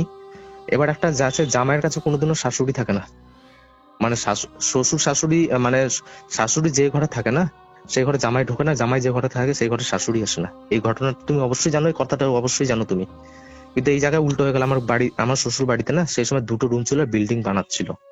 আমার শাশুড়ি সদ্য আমার কাছে এসে বসে গেছে। আমি বললাম এবার বলেন কি হয়েছে। তো বলছে কালকে আমি সারাদিন সবকিছু ঠিকঠাক ছিল, ওর বান্ধবী সবাই আসলো, কথাবার্তা সবই কিছু বলে, কিন্তু রাত যখন হলো না, খাওয়া দাওয়া করে যখন শুতে গেছে, এবার আমি যখন বাথরুমে গেছি, মানে আমার শাশুড়ি বলছে আমি যখন রাত্রেবেলা বাথরুমে গেছি দেখছি আমার মেয়ের ঘর খোলা। ভাবলাম মানে বাথরুমে গেছে, কিন্তু বাথরুমের দরজা খোলা, ল্যাট্রিন বাথরুমের দরজা খোলা, তা গেল কোথায়? এবার আমার শ্বশুর বাড়ির পিছন দিকে না একটা নদী আছে, গ্রীষ্মকালে শুকিয়ে যায়, বর্ষাকালে খুব ভরে যায়। তো সেই সময় বর্ষাকাল চলে এসছে, তো একটু ভরে গেছে। সেই জায়গায় আমার শাশুড়ি মনে করছে কি তাহলে গেল কোথায়, রাত্রেবেলা তো এইভাবে বাড়ানোটা ঠিক না। তা আমার যথারীতি ভাবে আমার শ্বশুর মশাইকে বলে। এবার আমার শ্বশুর মশাই আমার শাশুড়ি সব বেরিয়ে পড়েন, আর আমার শ্বশুর মশাই ভাই উনিও বেরিয়ে পড়েন। আর বেরিয়ে খুঁজতে খুঁজতে না নদীর পাড়ে দেখছে যে ওখানে গ্রামের একটা মুরগির একটা ফার্ম ছিল, মানে পোল্ট্রি মুরগি যে চাষ করে না ফার্মের মধ্যে, সেখানের মধ্যে থেকে 2-4টা হাতে মুরগি নিয়ে আসছে, মুরগিগুলো মাথাটা ধরে ছিঁড়ছে আর খাচ্ছে, কি বলছো? আর খাচ্ছে। হ্যাঁ, ছিঁড়ছে আর খাচ্ছে। সিরিয়াসলি বলছি তোমাকে, মাংস হচ্ছে না কিন্তু মাথাটা ছিঁড়ছে, রক্তগুলো সম্পূর্ণ খাচ্ছে। একটা কথা আছে জানো, যে তোমার একটা, তুমি এটা জানো কি জানো না, যেটা আমরা ডাইরেক্ট বলি দেই না, সেই বলির মধ্যে ভিতরে রক্ত সম্পূর্ণ আসে না। মানে একটা মুরগি হোক বা খাসি হোক, তুমি যখন ওকে জবাই করবে না, সম্পূর্ণ ভিতরে রক্ত বেরিয়ে আসে। তো ওইভাবে ওর রক্তটা ছিঁড়ে ছিঁড়ে খাচ্ছে, পুরো মাথাটা ছুটিয়ে দিচ্ছে না কিন্তু, পুরো ইয়েটা ধরে যতক্ষণ না পর্যন্ত রক্ত শেষ হচ্ছে ততক্ষণ পর্যন্ত ছাড়ছে না। আমার শ্বশুর শাশুড়ি আর আমার কাকার যিনি শ্বশুর আছেন উনি দাঁড়িয়ে দাঁড়িয়ে সবকিছু দেখলেন, ঠিক আছে। দেখে টেকে নিয়ে টিয়ে তারপরে আরো 2-4 জনকে জোগাড় করে নিয়ে ওকে বাড়িতে নিয়ে আসে, কোনোভাবে বেঁধে বুঁধে রেখেছে। বলছে আমি ওই বাড়ি শেষ করে দেবো, মানে আমার বাড়ির কথা বলছে, ওই বাড়ি আমি শেষ করে দেবো। মানে তোমার বাড়ির কথা বলছো, শ্বশুর বাড়ি? ওর বন্ধু বান্ধব সবকিছু আমি শেষ করে দিয়েছি, এবার ওর ফ্যামিলি শেষ করবো। আমার রাস্তা আমি যখন যেতে চাচ্ছিলাম আমি ওকে বাধা দিয়েছি, ও কেন ওটা সরাইছে, মানে বুঝতে পারলে? এবার যখন আমার বিয়ে বাড়ির সামনে, মানে বিয়ে বাড়ির গাড়ির সামনে যখন ডালটা পড়ে না, যারা যারা সরেছে তারা মারা গেছে। এবার বুঝতে পারলে? ওকে ওকে ওকে। আমি একা গেছি, আমার সঙ্গে আরো আছে, ওরা যেতে পারেনি। আমি তো একে ছাড়বো না, কিন্তু বেশি দিন না। আমি যেমন একে ধরেছি তেমনি আমি এর বরকেও আমি ছাড়বো না, এর বরকে তো অন্যজন ধরবে। তো এবার যথারীতি ভাবে আমারও একটা ভয় লাগে, আর আমি এগুলো কোনোদিন দেখিনি। এইভাবে করে বলছে, আর উনারা না ভিডিও করে রেখেছিলেন। আচ্ছা। আর অনেক দিনকার ভিডিও, যার জন্য আমার কাছে এখন এভেলেবেল নেই। আর গুগল ফুটেজে পাওয়া যায়, যদি আমি নিজের ফোন থেকে করতাম না তাহলে গুগল ফুটেজে পাওয়া যায়, যেহেতু উনারা করেছিলেন। ওকে, সেজন্য আমি তো আর ওটা দিতে পারছি না, কিন্তু ওনারা ছবিগুলো তুলে রেখেছিলেন যে খাওয়ার পরে মুখে কিরকম রক্তটা একটা মুখ হয়, মানে তুমি যদি মুখটা যদি দেখো না, লিটারলি তুমি ভয় পাবে। তুমি 1 মিনিটের জন্য না তুমি মোবাইল ছুড়ে দেবে, এমন ভাবে একটা চোখ একদম লালচে হয়ে গেছে, চুলগুলো এবড়ো খেবড়ো হয়ে গেছে। আর মুরগি যেমন রগগুলো যেমন টেনে টেনে হয় না, তো দাঁতের ফাঁকে ফাঁকে রগগুলো ঝুলতেছে, মানে মুরগির তার গলায় একটা রগ হয় না, সেই রগগুলো ঝুলতেছে। তো যাই হোক, তা আমার আশেপাশের লোকজন, অনেক গ্রামের লোক থাকে না, যে একটু মন্দির টন্দির, কালী মন্দির, পুরোহিত টরিত, এদেরকে একটু ডাকে নিয়ে আসে। তো ওরা দেখে, বলছে এক কাজ করো, বিয়ের সময় তো একটু হাওয়া বাতাস লাগে, এগুলো কিছু না। তো যাই হোক, ওরা একটু ঝেড়ে টেড়ে দিয়ে মায়ের ফুল টুল দিয়ে টিকে চলে যায়। তাও কিন্তু কোনো চেঞ্জেস নেই, আমি ওকে বাড়িতে নিয়ে এসেছি, তাও কিন্তু কোনো চেঞ্জেস নেই, 1% চেঞ্জেস নেই। দিন দিন আরো বাড়ছে। এর মধ্যেই আমার বউ কিন্তু প্রেগনেন্ট হয়। এবার কিন্তু কথাটা শুনবে, আমার বউ কিন্তু প্রেগনেন্ট হয়। প্রেগনেন্ট হওয়ার পরে একদিন এইভাবে আমি আবার বসে কাজ করছি রাত্রেবেলা, হঠাৎ করে আমার বউ আবার উঠলো। আমি বললাম এর আবার পাগলামি চালু হলো। আর আমি একটু ভয় পাচ্ছি, যেহেতু এগুলো হয়েছে। এবার ওর সামনে যদি ভয় পাই, একটা কথা আছে না, ভয় পেলে আরো ভয়। আমি একটু সাহস নিয়ে আমি আবার পিছন ধরে বললাম যা করছে করুক। আবার উঠবে, আবার ওইভাবে নিচে নামবে, আবার উল্টো ভাবে আবার ওটাই সেম করবে। কিন্তু এবার হলো উল্টা। আমি মনে করলাম কি, হট করে 1 সেকেন্ডের জন্য মনে করলাম দাদা যে ভূমিকম্প হচ্ছে। একটা ভূমিকম্প হলে কি হয়, যে হিলে ওঠে না, আমি সেটাই মনে করলাম। ভাবলাম ভূমিকম্প হচ্ছে নাকি। কিন্তু আমার কম্পিউটার থেকে আমি কি উঁচু কেন হচ্ছি? তুমি একটা মেয়ে যদি 2.5-3 মাসে প্রেগনেন্ট হয়, একটা চেয়ার সমেত আমাকে এক হাতে তুলতে পারবে? সেটা তো ইম্পসিবল। কোনোদিনও তুলতে পারবে না। আমাকে লিটারলি এইভাবে তুললো, তুলে একদম সিধা ছুঁড়ে ফেলে দিল। ছুঁড়ে ফেলে দিয়ে কি করেছে জানো, দাঁড়িয়ে আছে, দাঁড়িয়ে তুমি সামনের দিকে ঝুঁকে তুমি পিছন দিক দিয়ে যদি দেখো, ওইভাবে আমাকে চুল ছেড়ে আমাকে দেখছে, দেখে বলছে এই যে এটা আছে না, এটা আমার বাচ্চা, এটা তোর বাচ্চা না, এটা শয়তান জন্ম নিবে, আচ্ছা আচ্ছা। এটা শয়তান জন্ম নিবে। আমি এর আমি এর সঙ্গে আমি রোজ রাতে, মানে এটা বলতো নিজেকে কেমন লাগে, যেহেতু নিজের ফ্যামিলির, আমি এর সঙ্গে রোজ রাতে ইন্টিমেট হই, সেই জন্য তোর প্রতি তোর বড় কোনো চাহিদা নেই, এই শুধু আমার, এই বলছে। আর ইয়ে করছে। আমি এখানে তখন দরজা খুলে, একটা জিনিস হ্যাঁ। একটু ইন্টারাপ্ট করলাম, মানে তুমি খুব সফিস্টিকেটেডলি এই ব্যাপারটা বললে, ঠিক আছে? আমি জানি যে অ্যাকচুয়ালি কি ভাষায় কথাটা বলেছিল, তুমি বলতে বললে না, স্বাভাবিক, এটা বলতে পারাও যায় না। হ্যাঁ হ্যাঁ, But আমি আমি তোমাকে just ভাবছিলাম না যে কিভাবে টোনে বলেছিল না, আমি সেটা তোমাকে সেইভাবে আমি বলছি তোমাকে। হুম। ও বলেছিল এইভাবে, একটা কর্কশ একটা গলা হয় না, কর্কশ হুম। গলা, কোনো ছেলে মেয়ের মিস ভয়েস না, কিন্তু কর্কশ গলায় বলছে। হুম। একবার ডানের দিকে মাথাটা মুড়লো, একবার বামের দিকে মাথাটা মুড়লো, ট্যারা এই এই এই ওকে, হুম। করার পর বলছে এইটা আমার বাচ্চা, শয়তানের বাচ্চা এটা, তুই এখান থেকে চলে যা, এর উপর তোর কোনো অধিকার নাই। আরে তুই কি মনে করছিস এর সঙ্গে আমি রোজ রাতে ইন্টিমেট করি? ঠিক এইভাবে বললো, মানে একটা ভয়েসে একটা কর্কশ গলা যেভাবে হয় না, হুম। সেইভাবে আমাকে বললো। এই সময় রাত্রে তখন 2টো বাজে, এইভাবে তোমাকে যদি কেউ বলে, তুমি কি মনে করবে? লিটারলি ভয় পাবে। আমি চিৎকার করে উঠি, চিৎকার করে আমি মাকে ডাকি, মাকে এই ঘটনাটা সম্পূর্ণ দাঁড়িয়ে দাঁড়িয়ে দেখে। পরদিন একটা ভোরবেলা একটা 4টার সময় একটা আজান পড়ে, যেটাকে অনেকে ফজরের আজান বলে আই থিঙ্ক। তো সেটা যখন পড়ে না, সবকিছু আবার নর্মাল ঘুমিয়ে পড়ে।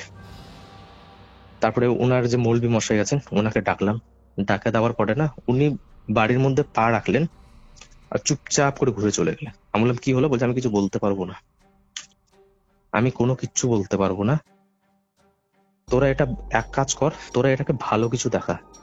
আমাদের যে পীর বাবা আছেন না, পীর বাবার ওখানে যিনি আছেন, ওনার কাছে যাই এটা তোরা কন্ট্যাক্ট কর, আর এটা বেশি দিন রাখিস না, বাড়ি তোর কিন্তু পুরো খালি হয়ে যাবে। এবার বাড়ির সবাই ভয় পেয়েছে, আমিও ভয় পেয়েছি যথারীতি। আমি সেদিনেই, আমি মা বাবা 3জনেই মিলে ওকে নিয়ে যাই। ও তো কোনোভাবে রাজি হয় না, জবরদস্তি ভাবে কোনো রকম ভাবে ফ্যাসাদে আমি ওকে নিয়ে যাই। নিয়ে যাওয়ার পর ওখানে পীরের ওখানে তো কোনোভাবেই ও ঢুকাতে পারেনি। তো পীরের যে মন্দির, পীরের যে মসজিদ আছে না, ওখান থেকে ঠিক 1 কিলোমিটার দূরে ওকে রাখা হয়। নিয়ে যেতে যে পারছি না না, ওকে 1 কিলোমিটার দূরে সেই জন্যই রাখা হয়। তারপরে ওখান থেকে যিনি মেন পীরের যিনি ইয়ে করেন, ওনাদের মৌলবী বলে আই থিঙ্ক, তো উনাকে ডাকা হলো।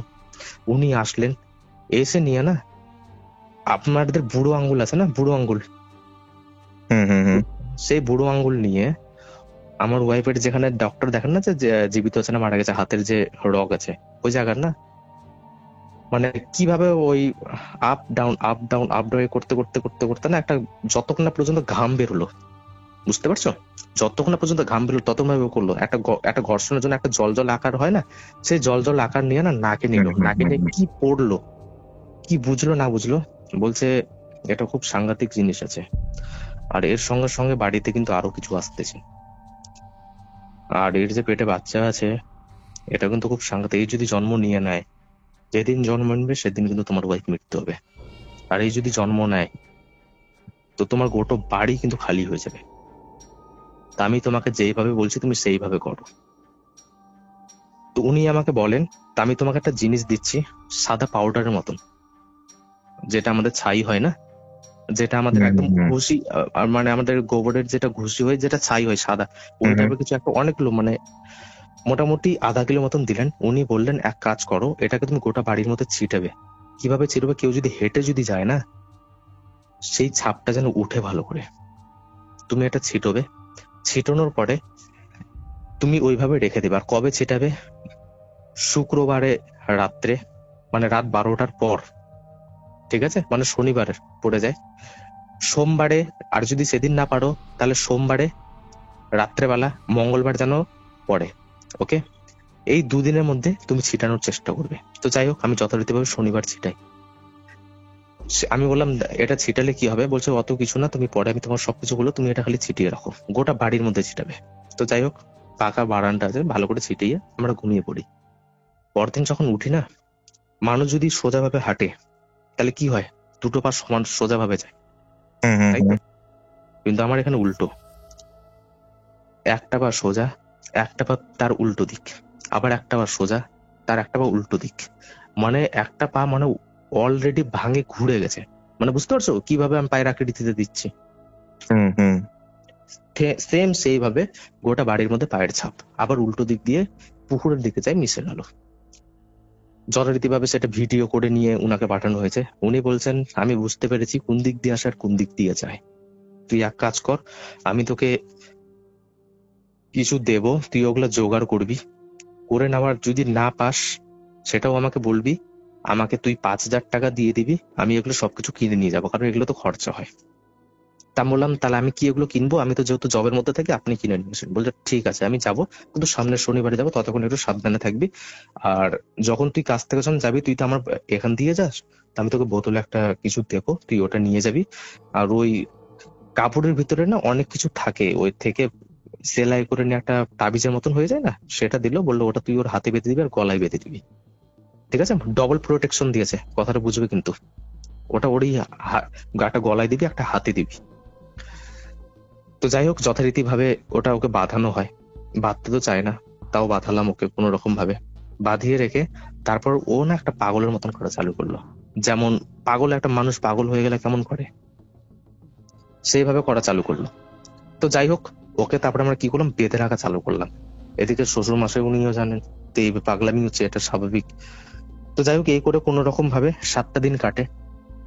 উনি আসেন, এসে উনার ক্রিয়া করেন, করার পরে তার ঠিক পরদিন দাদা ওর মিসক্যারেজ হয়, বাচ্চাটা নষ্ট হয়। যখন বাচ্চাটা যখন বের হয় না, তুমি বিশ্বাস করো, বাচ্চাটাকে তুমি যদি দেখো না, তোমার লোম খাড়া হয়ে যাবে। আমার কাছে ছবিটা ছিল দাদা, আমি পাচ্ছি না, আমি যখনই পাবো না আমি তোমাকে পাঠাবো। আর আমি তোমাকে বলেছিলাম যে আমার সানডে ছাড়া ছুটি হয় না, সানডে ওটা খুঁজলে পাওয়া যাবে। বাচ্চাটা কেমন আমি তোমাকে বলে দিচ্ছি, মাথাটা হচ্ছে না একদম একটা তরমুজের মতন দেখতে হয়েছে, চোখগুলো একদম বড় বড়, ঠিক আছে, নাক বলতে কোনো কিচ্ছু নেই, ঠিক আছে, ব্যাস এতটুকুই, আর কোনো বডি নেই, খালি খালি গলাটা আছে, তারপরে কিচ্ছু নেই। বুঝতে পারলে বাচ্চাটা কেমন আছে? বুঝতে পারছি। আর বাচ্চাটা যখন মিসক্যারেজ যখন হয় না, একটা মিসক্যারেজ বাচ্চা যখন হয়, বাচ্চাটা পুরোপুরি ভাবে মারা বাড়ায়, মানে মরা বাড়ায়। কিন্তু ওই বাচ্চাটা বেরিয়ে আছে না, 1 সেকেন্ডের জন্য এরকম চোখ, মানে একটু হাসি একটা মুখ দিল, মরে গেল। তো যাই হোক, তারপরে আবার উনাকে বলা হলো, উনি বললেন, দেখ, যেটা শয়তানের যেটা আসার ছিল সেটা বেরিয়ে গেছে। আমি বললাম, এটা কি কারণে হয়? বলছে, দেখ, এটা একরকমের শয়তান হয়, ওর নিজের বংশ বিস্তার করতে চায়। আচ্ছা আচ্ছা, নিজের একটা বংশ বিস্তার করতে চায়, মানে একটা সবারই একটা ইয়ে থাকে যে আমি ওর থেকে আমি বংশ বিস্তার করবো, তারপরে আমি একটা শয়তানের একটা পরিবেশ বানাবো এই জায়গায়। বুঝতে পেরেছ? এই জিনিসটা করতে চেয়েছিল, যেটা আমি করতে দেইনি। কিন্তু তুই মনে করিস না যে তোর বিপদ কেটে গেছে, তো কিন্তু বিপদ আরো আছে। তারপর থেকে এইভাবে গেল, আমার ওয়াইফ মোটামুটি ভাবে একটু হলো সুস্থ হলো, ঠিক আছে। এরপর থেকে একদিন রাত্রে আমি শুয়ে আছি, তারপর উনাকে আমি কি করলাম, আমার ওয়াইফকে বললাম যে তুমি কয়েকদিনের জন্য বাড়ি থেকে ঘুরে আসো, ভালো লাগবে। ওকে আমি তখন, ওর কিন্তু মাইন্ডটা একদম কিন্তু ব্ল্যাঙ্ক হয়ে গেছে, কিচ্ছু ওর কিন্তু মনে নেই, ঠিক আছে, মোটামুটি সবই কিছু ভুলে গেছে। আমি ওকে বাড়ি পাঠালাম, বাড়ি পাঠিয়ে দেওয়ার পরে আমি একদিন এভাবে রাত্রে একাই কাজ টাজ করে শুয়েছি। শুয়ে যাওয়ার পরে না দাদা, কেমন মনে হয়েছে জানো? মনে হচ্ছে আমার ওয়াইফ পাশে আছে। যখন একটা প্রথমবার যখন পাশে কোনো একটা মহিলা যখন আসে, তোমার একটা কেমন ফিলিংস হয়? বুঝতে পারছো তো? বুঝতে পারছি। হ্যাঁ, সেইভাবে ফিলিংস, যখন একটা সেক্সুয়াল টাইম হয় তখন একটা কেমন ভাবে ফিলিংস আছে, সেইভাবে ফিলিংস। আমি 1 মিনিটের জন্য মনে করলাম যে আমার ওয়াইফ আছে, পরের মুহূর্তে মনে হলো আমরা তো ওকে বাড়ি রেখেছি, তাহলে এটাকে কিচ্ছু দেখতে পেলাম না। গোটা শরীর মনে হচ্ছে একটা গভীর ঘুমের মধ্যে যাচ্ছে, আর গোটা শরীর মনে একটা ভারী হচ্ছে, মনে হচ্ছে আমার পেটের উপর বা বুকের উপর উঠে কেউ বসে রয়েছে। তারপরে আমি ঘুমিয়ে গেছি, আমার তারপরে কিচ্ছু মনে নেই। কিন্তু পরের দিন আমি কি দেখছি জানো, গোটা বিছানার মধ্যে একটা যেটা বীর্য হয় সেটা ছিটানো আছে, গোটা বিছানা একটা বিশ্রী একটা গন্ধ, ঠিক আছে, আচ্ছা, বিশ্রী একটা গন্ধ, গোটা শরীরে একটা ল্যাপ ল্যাপ একটা ভাব হয়ে গেছে। এবার যে কেউ যদি মাঝ দাম ঘরে আসে, একটা নিশ্চয় একটা খারাপ ভাববে, এটা দর্শকরা এটা শুনে একটু হাসতে পারে, বাট যেটা আমার সঙ্গে হয়েছে সেটা আমি ক্লিয়ার করে বললাম। ওকে, তো যাই হোক, এগুলো সবকিছু ক্লিয়ার করে নিয়ে নামার পরে বিছনাটা পরিষ্কার করে, যেহেতু ওয়াইফ নেই আর এগুলো বাড়িতে দেওয়াও যাবে না, বিছনা পরিষ্কার করে নিয়ে কাজ যায়, কিন্তু শরীরে না সেটা খুব ব্যথা। তারপরে আমার অফিসের যে যিনি আছেন উনি বলছেন, কি ব্যাপার তোর শরীরে কালো কালো দাগ বিভিন্ন জায়গায়, কি হয়েছে তোর? বললাম দেখ না, ভালো লাগছে না শরীরটা। বলছে কি হয়েছে বল আমাকে। আমি বললাম ভালো লাগছে না আমাকে, ওইরকম কিছুই না, ভালো লাগছে না। তো যাই হোক, সেদিনকার মতো মিটে গেল। সেদিনকার রাত্রেবেলা সেম সিচুয়েশন, পরের দিন দিন দিন না আমি শুকিয়ে যেতে লাগলাম। কেমন শুকিয়ে যেতে, মানে কাজ করতে যেতে ইচ্ছা করে না, ইচ্ছা করে কাজ ছেড়ে দিই, বাড়িতে বসে থাকি, এইরকম ভাবে ইচ্ছা হলো। মানে একটা পজিটিভ মানুষের একটা চিন্তা ভাবনা যে পজিটিভ দিকে যায় না, আমার নেগেটিভ ভাবে যাওয়া চালু করলো। ঘরে এমন না ঠাকুরের পোস্টার ছিল, হনুমান ঠাকুরের পোস্টার ছিল, সবকিছু ঠাকুর ছিল, কিন্তু আমার না ধীরে ধীরে মনে হলো ওগুলোকে ছুড়ে দিই, ফেলে দিই কোথাও। আমি এক সময় এমন একটা সময় গেছিলাম, পুকুরে ভাসিয়েও দিয়েছিলাম। বাড়ির সামনে যে পুকুরের কথা বললাম না, সে সময় ভাসিয়ে দিয়েছি। আর এইদিকে আমার বন্ধুদের আর আমার তখন বন্ধুদের প্রতি না একটা নেগেটিভিটি চালু হয়ে গেছে। আমি মনে করছি ওটা মরেছে না, খুব ভালো হয়েছে, আমি বেঁচে গেছি, আমি একা আছি এখন, আমার মধ্যেখানে আর কেউ নেই। তারপর একদিন কি হয়েছে, একদিন মেডিকেল আমাদের চেক আপ হয়, মানে আমাদের অফিসের থেকে না বছরে একটা মেডিকেল চেক আপ হয়।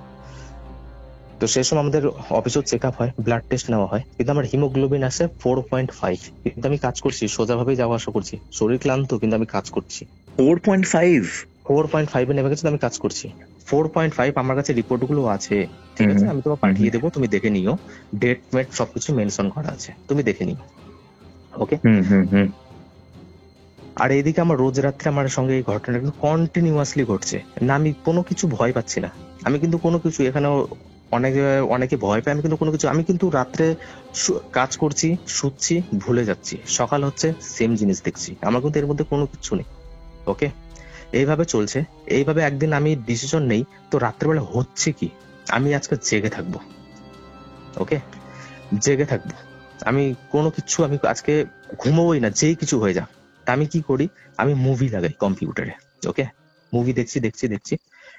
সেই সময় কি হয়েছে বলতো, দরজার মধ্যে লক, একটা রোডের দিকে একটা জানলা, বললাম না মেন রোডের দিকে একটা আমার জানলা থাকে, আর একটা পুকুরের দিকে জানলা, মানে যেদিকে জঙ্গল আর পুকুর আছে সেই দিকে একটা জানলা, একসঙ্গে 3 জায়গার নক হচ্ছে।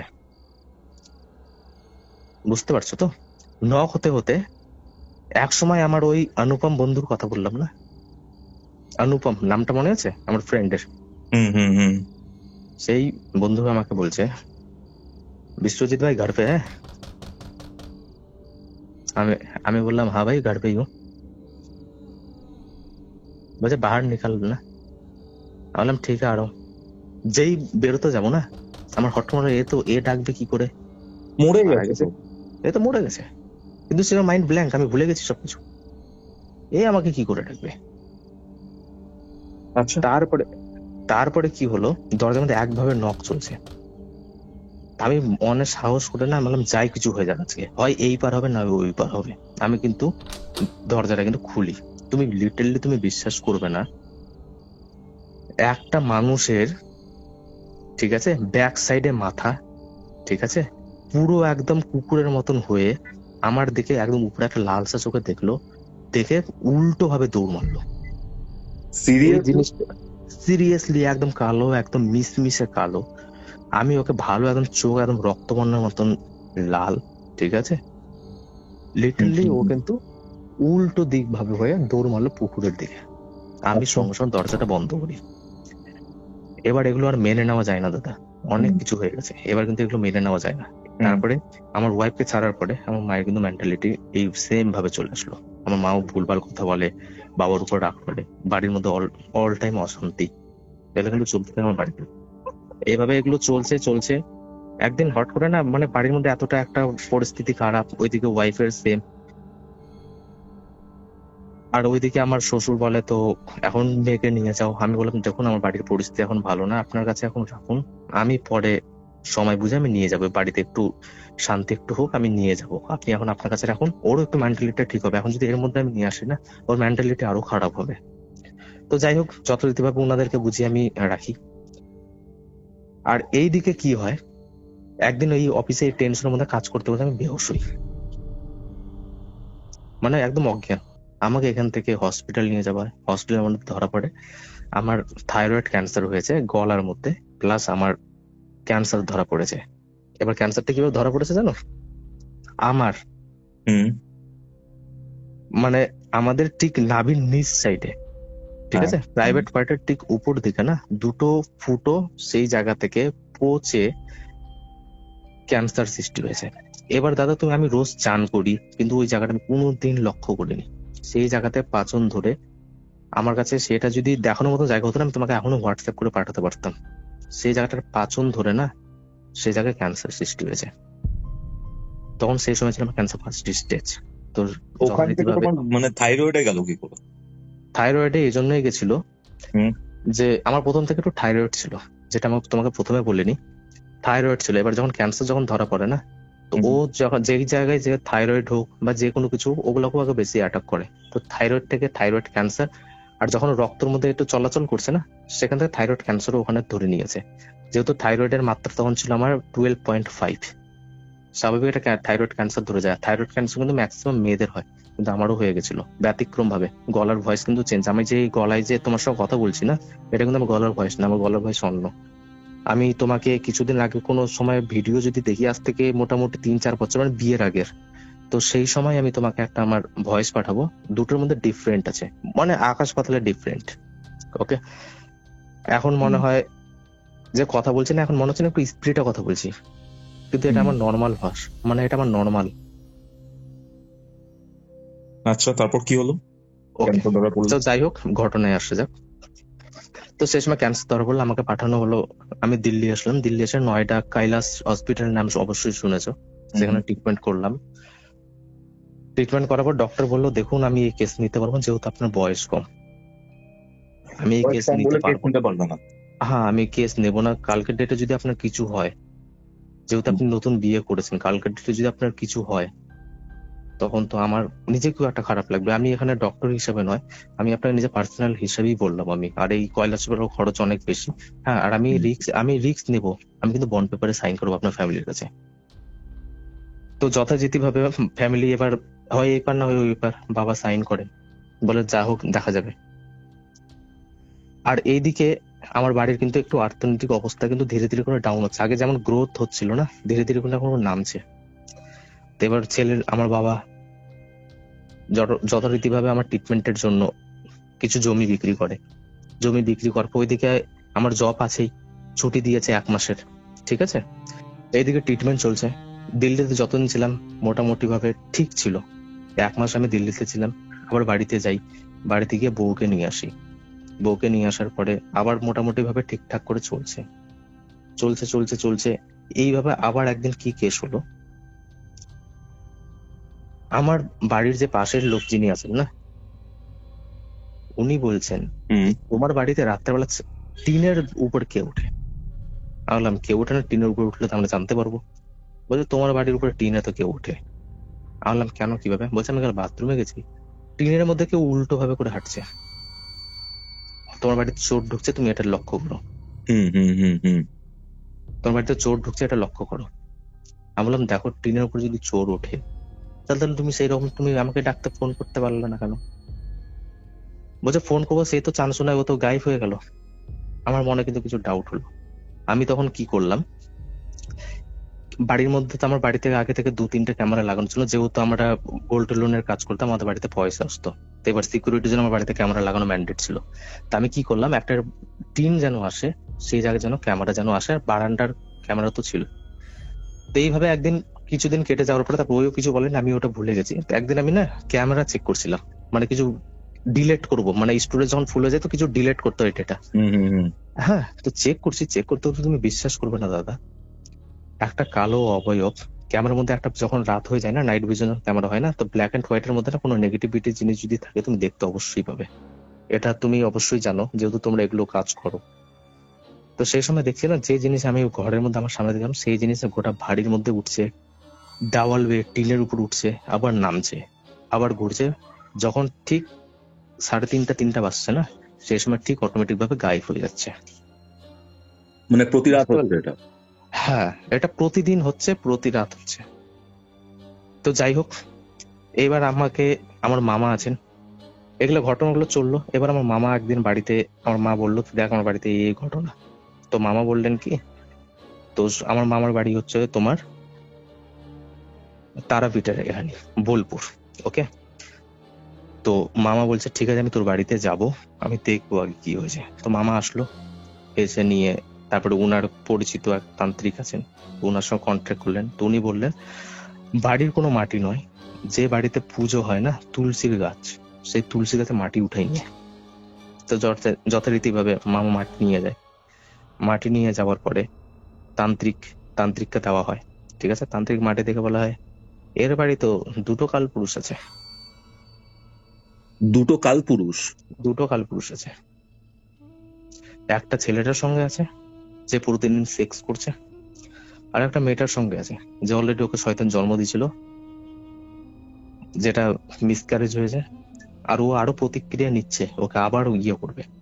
তুই দুটো তাবিজ যেটা ওকে প্রোটেকশন দেওয়া আছে না, তুই ওটা খুলে দে, আবার ধরবে। তাহলে একটা কথা বলো, মানে ছেলেটার সঙ্গে কন্টিনিউ সেক্স করছে। এবার কালপুরুষের উনি যেটা বলেছেন না, আর আমি এটা স্টাডি করেছি, উনি যেটা বলেছিলেন একটু সত্যিই বলেছিলেন।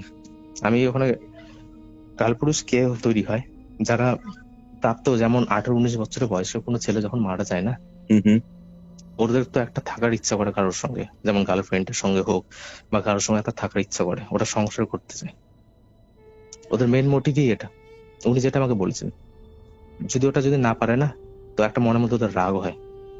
আর তখন ওদের মনে রাগটা কখন জন্মায়, উনি যেটা বলেছেন, যখন আমরা মারা যাই না, আমরা আমাদের ফ্যামিলি যখন আমাদের পুরাতে নিয়ে যায় না শ্মশানে, বিদায় করে বাড়ি থেকে, তখন আমাদের একটা রাগ হয়। আমরা বুঝাতে চাই যে আমরা মারা যাইনি, আমি আছি, তুমি আমাকে দেখতে পাওনি, দেখতে পাচ্ছ না আমি আছি। তারপরেও যখন ফ্যামিলি পুরাই দেয় না, তখন একটা মনের মধ্যে একটা আক্রোশ হয় যে আমি এতদিন থাকলাম, আমার কথা শুনতেই পারলো না, কিন্তু আমি এতটুকু মানতে নাই যে আমি মারা গেছি, আমাকে পুরাবেই, আমি বাড়িতে যদি রাখে তো বডি ডিসপোজ হবে। বুঝতে পারছো তো ওই রাগ। আর এইভাবে যখন ওদের যখন পুড়িয়ে দেয় না, ওদের একটা রাগ হয়। উনি তান্ত্রিক মামাকে বলেছিলেন, তো মামা বললো দেখ এইভাবে ইয়ে আছে। তো মামা প্রথমে ওনার কথা বিশ্বাস করেননি। তো মামা বললো আমি এটা প্রমাণ কিভাবে পাবো? তো বলছে এক কাজ কর,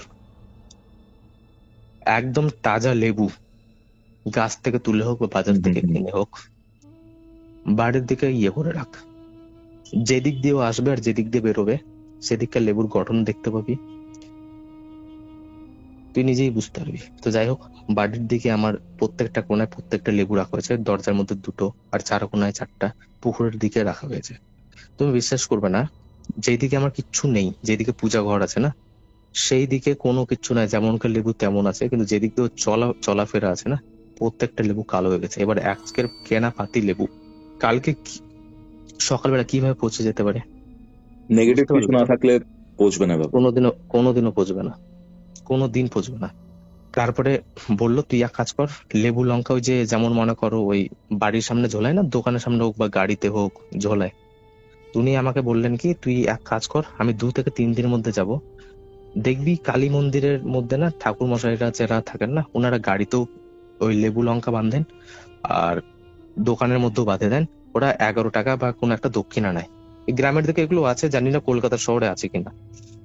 তো যাই হোক, ওইভাবে আমার বাড়ির দরজার মধ্যে বাঁধাই, আমি প্রত্যেকদিন লাগাই, প্রত্যেকদিন পচে। আর একটা জিনিস আমার বাড়ির মধ্যে হয়, আমার বাড়ির মধ্যে ধুনো দেওয়া হয়, মানে ধূপ বোঝো তো, নারকেল চোপড়া দিয়ে যে ধূপ দেওয়া হয়, সেই ধূপটা না একটা ঠাকুরের সামনে একটা যে ধূপ দেওয়া তার একটা সেন্ট আলাদা হয়, আর একটা যদি মরার সামনে যদি একটা ধূপ রাখো সেটা কিন্তু আলাদা সেন্ট হয়, এটা জানো তো? সেই জিনিসটা আমার বাড়িতে মনে হয়, আমার বাড়িতে পুজোই হয় না, মরার সামনে একটা কোনো ধূপ রাখা হয়েছে। একটা পুজো যখন করো, পুজোর মধ্যে একটা আলাদা একটা সুগন্ধি, একটা মনে মধ্যে শান্তি ভাব আসে। আমার বাড়িতে পুজো হলে একটা কেমনই একটা ভাব আসে, মনে হচ্ছে কি রকম একটা রান্নাঘরে বাসন ছুড়াছুড়ি চালু হবে, একটা অশান্তি বাড়িতে চালু হয়ে যাবে, বিনা কারণে কারোর সঙ্গে কারো ঝগড়া লেগে যাবে, মানে বাড়িতে কোনো রকম ভাবে পুজো শান্তি ভাবে হয় না। এইবার আসে আরেক ঘটনায়। আমি তোমাকে প্রথম দিকে বলেছিলাম না যে আমার বাড়িতে আমি থাকি, মানে প্রথম দিকে বলেছিলাম না আমার বাড়িতে আমি থাকি, আমার মা থাকে, আমার ঠাম্মা থাকে। তো সেই সময় আমার ঠাম্মা ঘরের মধ্যে শুয়ে আছে, এতক্ষণ পর্যন্ত ঠাম্মার কিন্তু কিছু নেই, ঠাম্মা কিন্তু নর্মাল, যেহেতু ঠাম্মার বয়স ছিল অনেক, ঠাম্মার কিন্তু একদম নর্মাল। আর আগেকার দিনে মানুষ কি হতো, একটা গান করতো, গানটা খুব ফেমাস গান, যাই হোক আমি বললাম না, গানটা করছেন, গানটা করছে করছে করছে করছে করছে করছে হঠাৎ করে একটা কট করে আওয়াজ হয়ে বন্ধ গান। আমি তখন বললাম, তো কি ব্যাপার দিদা, গানটা কেন বন্ধ করে দিলি? উনি কিন্তু কোনো কথা নেই। বেরোই হয়ে দেখলাম একটা মানুষ সোজা হয়ে শুয়ে আছে, কিন্তু মাথাটা পিছন থেকে ভেঙে ঘুরিয়ে দিয়েছে। কি বলছো? এটাই হয়েছে দাদা আমাদের বাড়িতে। মানে উনি একটা এমন ভালো মানুষ ছিলেন না, মানে এখন যে উনি যে নেই, খুব কষ্ট হয় জীবনে। একটা মানুষ সোজা হয়ে শুয়ে আছে, বারান্দা সব, এই যে বাড়ির মধ্যে আলোচনা, আমি একটা জিনিস বলতে ভুলে গেছিলাম, এই যে বাড়ির মধ্যে যে এই ঘটনাগুলো ঘটছিল না, আমার ঠাম্মা সেদিনকে বলেছিলেন বাড়ির অন্ধকার আর রাখিস না, বাড়ির সব আলো জ্বালাই রাখ, আর প্রত্যেকটা বাড়ির দরজার মুখের সামনে ঠাকুরের ফটো লাগা, যাই কিছু হয়ে যাক না কেন, যত বাড়িতে গন্ডগোল এটা তোরা সরাবি না। এই যে কথাটা বলে রাত্রেবেলা খাওয়া দাওয়া করে শুতে গেছেন, পুরো বডি, পেটটা উপরে, কিন্তু মাথাটা যে আছে না, ঘাড় থেকে পিছন দিকে পুরো হাড্ডি ভেঙে গেছে।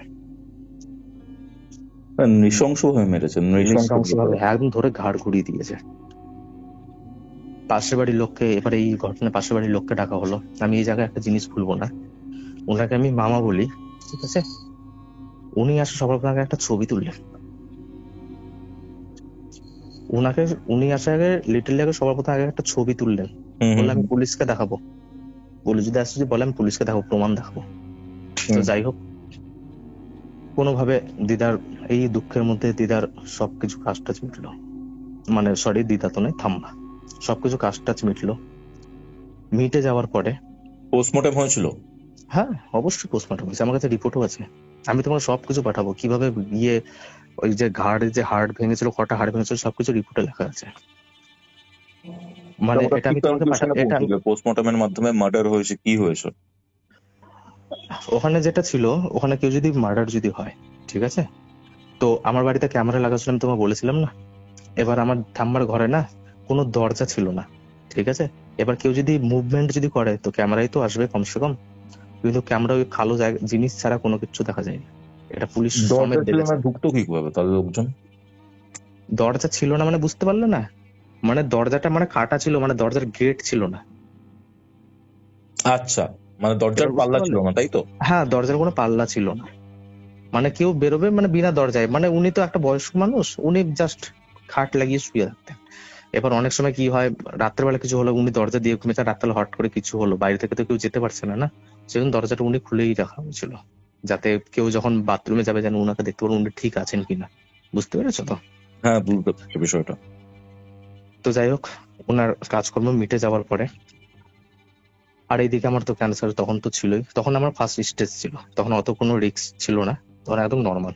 আর এইদিকে আমার শরীরে কিন্তু রক্ত কিন্তু যাচ্ছে, মানে কমছে। তো সেই সময় আমাদের বাড়িতে আসেন উনি, যিনি তান্ত্রিকের কথা বললাম না, ওর মধ্যে কিন্তু আছেন, এটা কিন্তু 1 সপ্তাহের ঘটনা।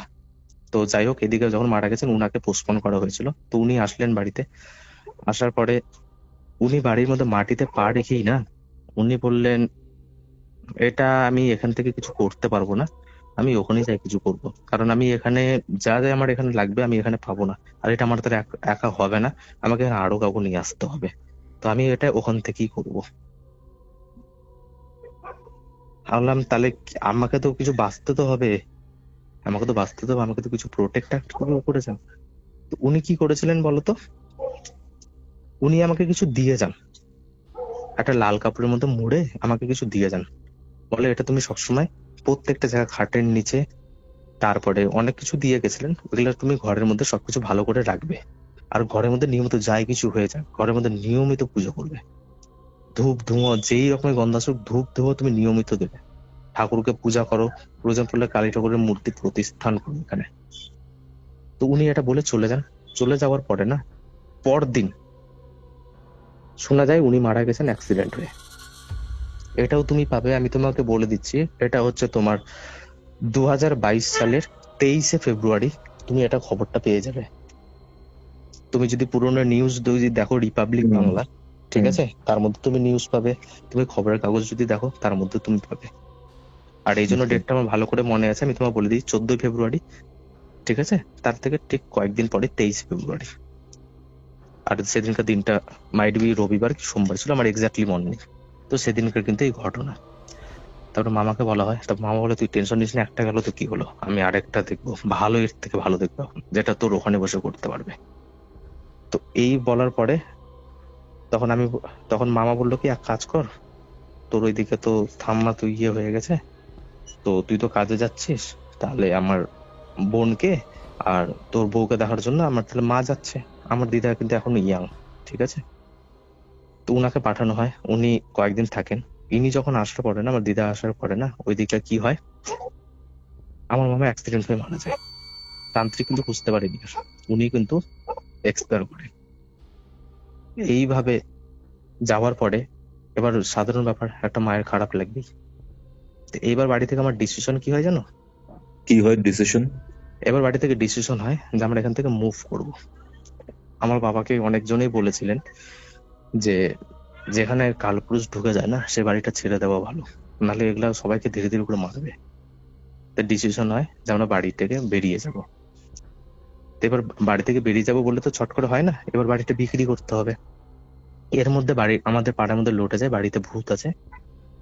তো তুমি বিশ্বাস করবে না, বাড়িটা আমি পাকা করেছিলাম, যে বাড়িটা তোমার গ্রামের একটা দাম হিসাবেও তোমার 10 থেকে 12 লাখ টাকা যেখানে দাম যায়, সেখানে দামটা কিন্তু আমি পাইনি। কত পেয়েছি তুমি শুনলেও হাসবে। তো এইভাবে কয়েকদিন চলে যাওয়ার পরে না, বাড়িটার ডিসিশন আমরা বাড়িটা বিক্রি করব। একটা পার্টি খুঁজে পাওয়া যায়, যেই পার্টি খুঁজবো সেই পার্টি মারা যায়, ভয় পায়, পাগল হয়ে যায়। যেই পার্টি খুঁজবো সেই পার্টি পাগল হয়ে যায়। এখন কিন্তু কোনো হরর কিচ্ছু আসেনি, হরর কিছু আসবে।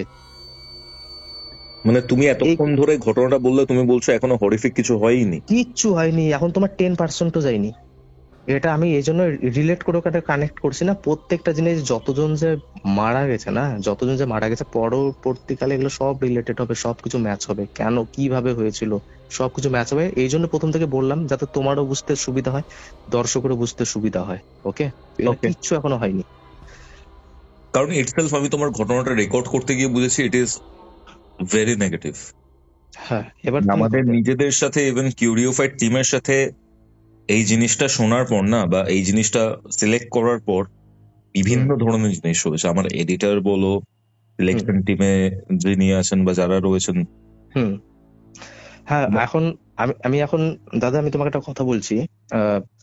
আমি তো তোমার কাছ থেকে হেল্প নেবো। আমি অনেক জায়গায় ট্রাই করেছি, মানে এই জিনিসটার পিছন ছাড়ানোর জন্য।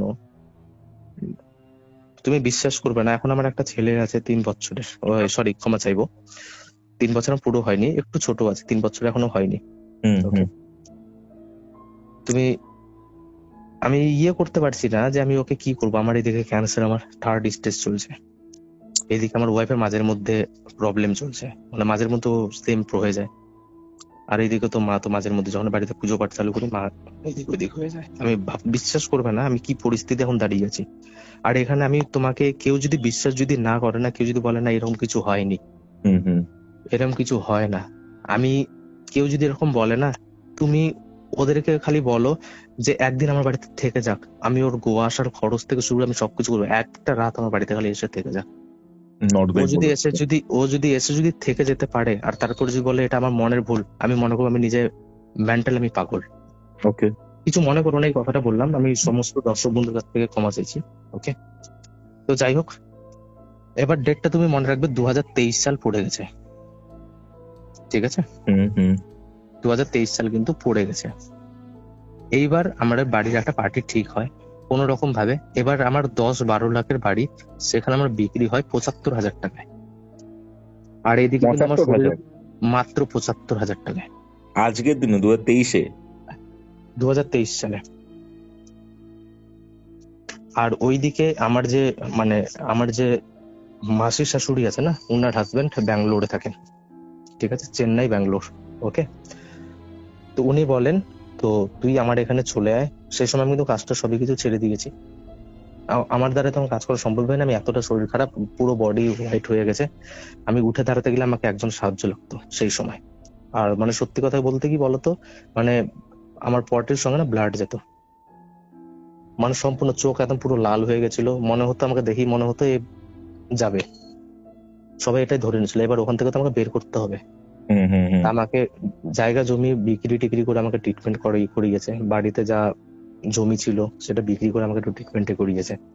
আর এইদিকে আমার যেটা বাড়ি ছিল মাত্র 75,000 টাকায়, আমারই বন্ধুর কাছে বিক্রি করা হয়। মানে কেমন বন্ধু বলতো, স্কুল ফ্রেন্ড, বাট ওই রকম না যে একদম ঘনিষ্ঠ ভাবে একটা থাকে না সবাই তো আমাদের ক্লাসে। হ্যাঁ, মানে ক্লাসের মধ্যে তো 150 জন থাকে, এবার ওখান থেকে বেস্ট ফ্রেন্ড 5 জনই হয়। ও এমনি ফ্রেন্ড দেখলে বলে হ্যাঁ বন্ধু, ওটাই। আমি ওই বন্ধুর কাছে প্রথমে না, আমার বাবা যায়, ও একটু পয়সাওয়ালা প্লাস পলিটিক্স এর মধ্যে এখন আছে বর্তমানে। তো ওকে যাই বলে, তো এক কাজ কর, তুই তো তোর বন্ধুর ব্যাপারে জানিস, তো তুই যদি কিছু একটু হেল্প করিস, তো তোর কাছে যদি থাকে, তো আমার একটা জমি আছে, ওটা আমি এখন দাম পাচ্ছি না, যখন বেশি দেবো আমি তোকে দিয়ে দেবো। তুই আমাকে 5 লাখ টাকা দে, আমি তোকে 1 লাখ টাকা ইন্টারেস্ট দেবো, বেশি দিন লাগবে না, 3 মাসের মধ্যে বিক্রি হয়ে যাবে। তো আমার বন্ধুটা বলছে, জেঠু আমার কাছে না টাকা নাই। ভালো কথা নেই।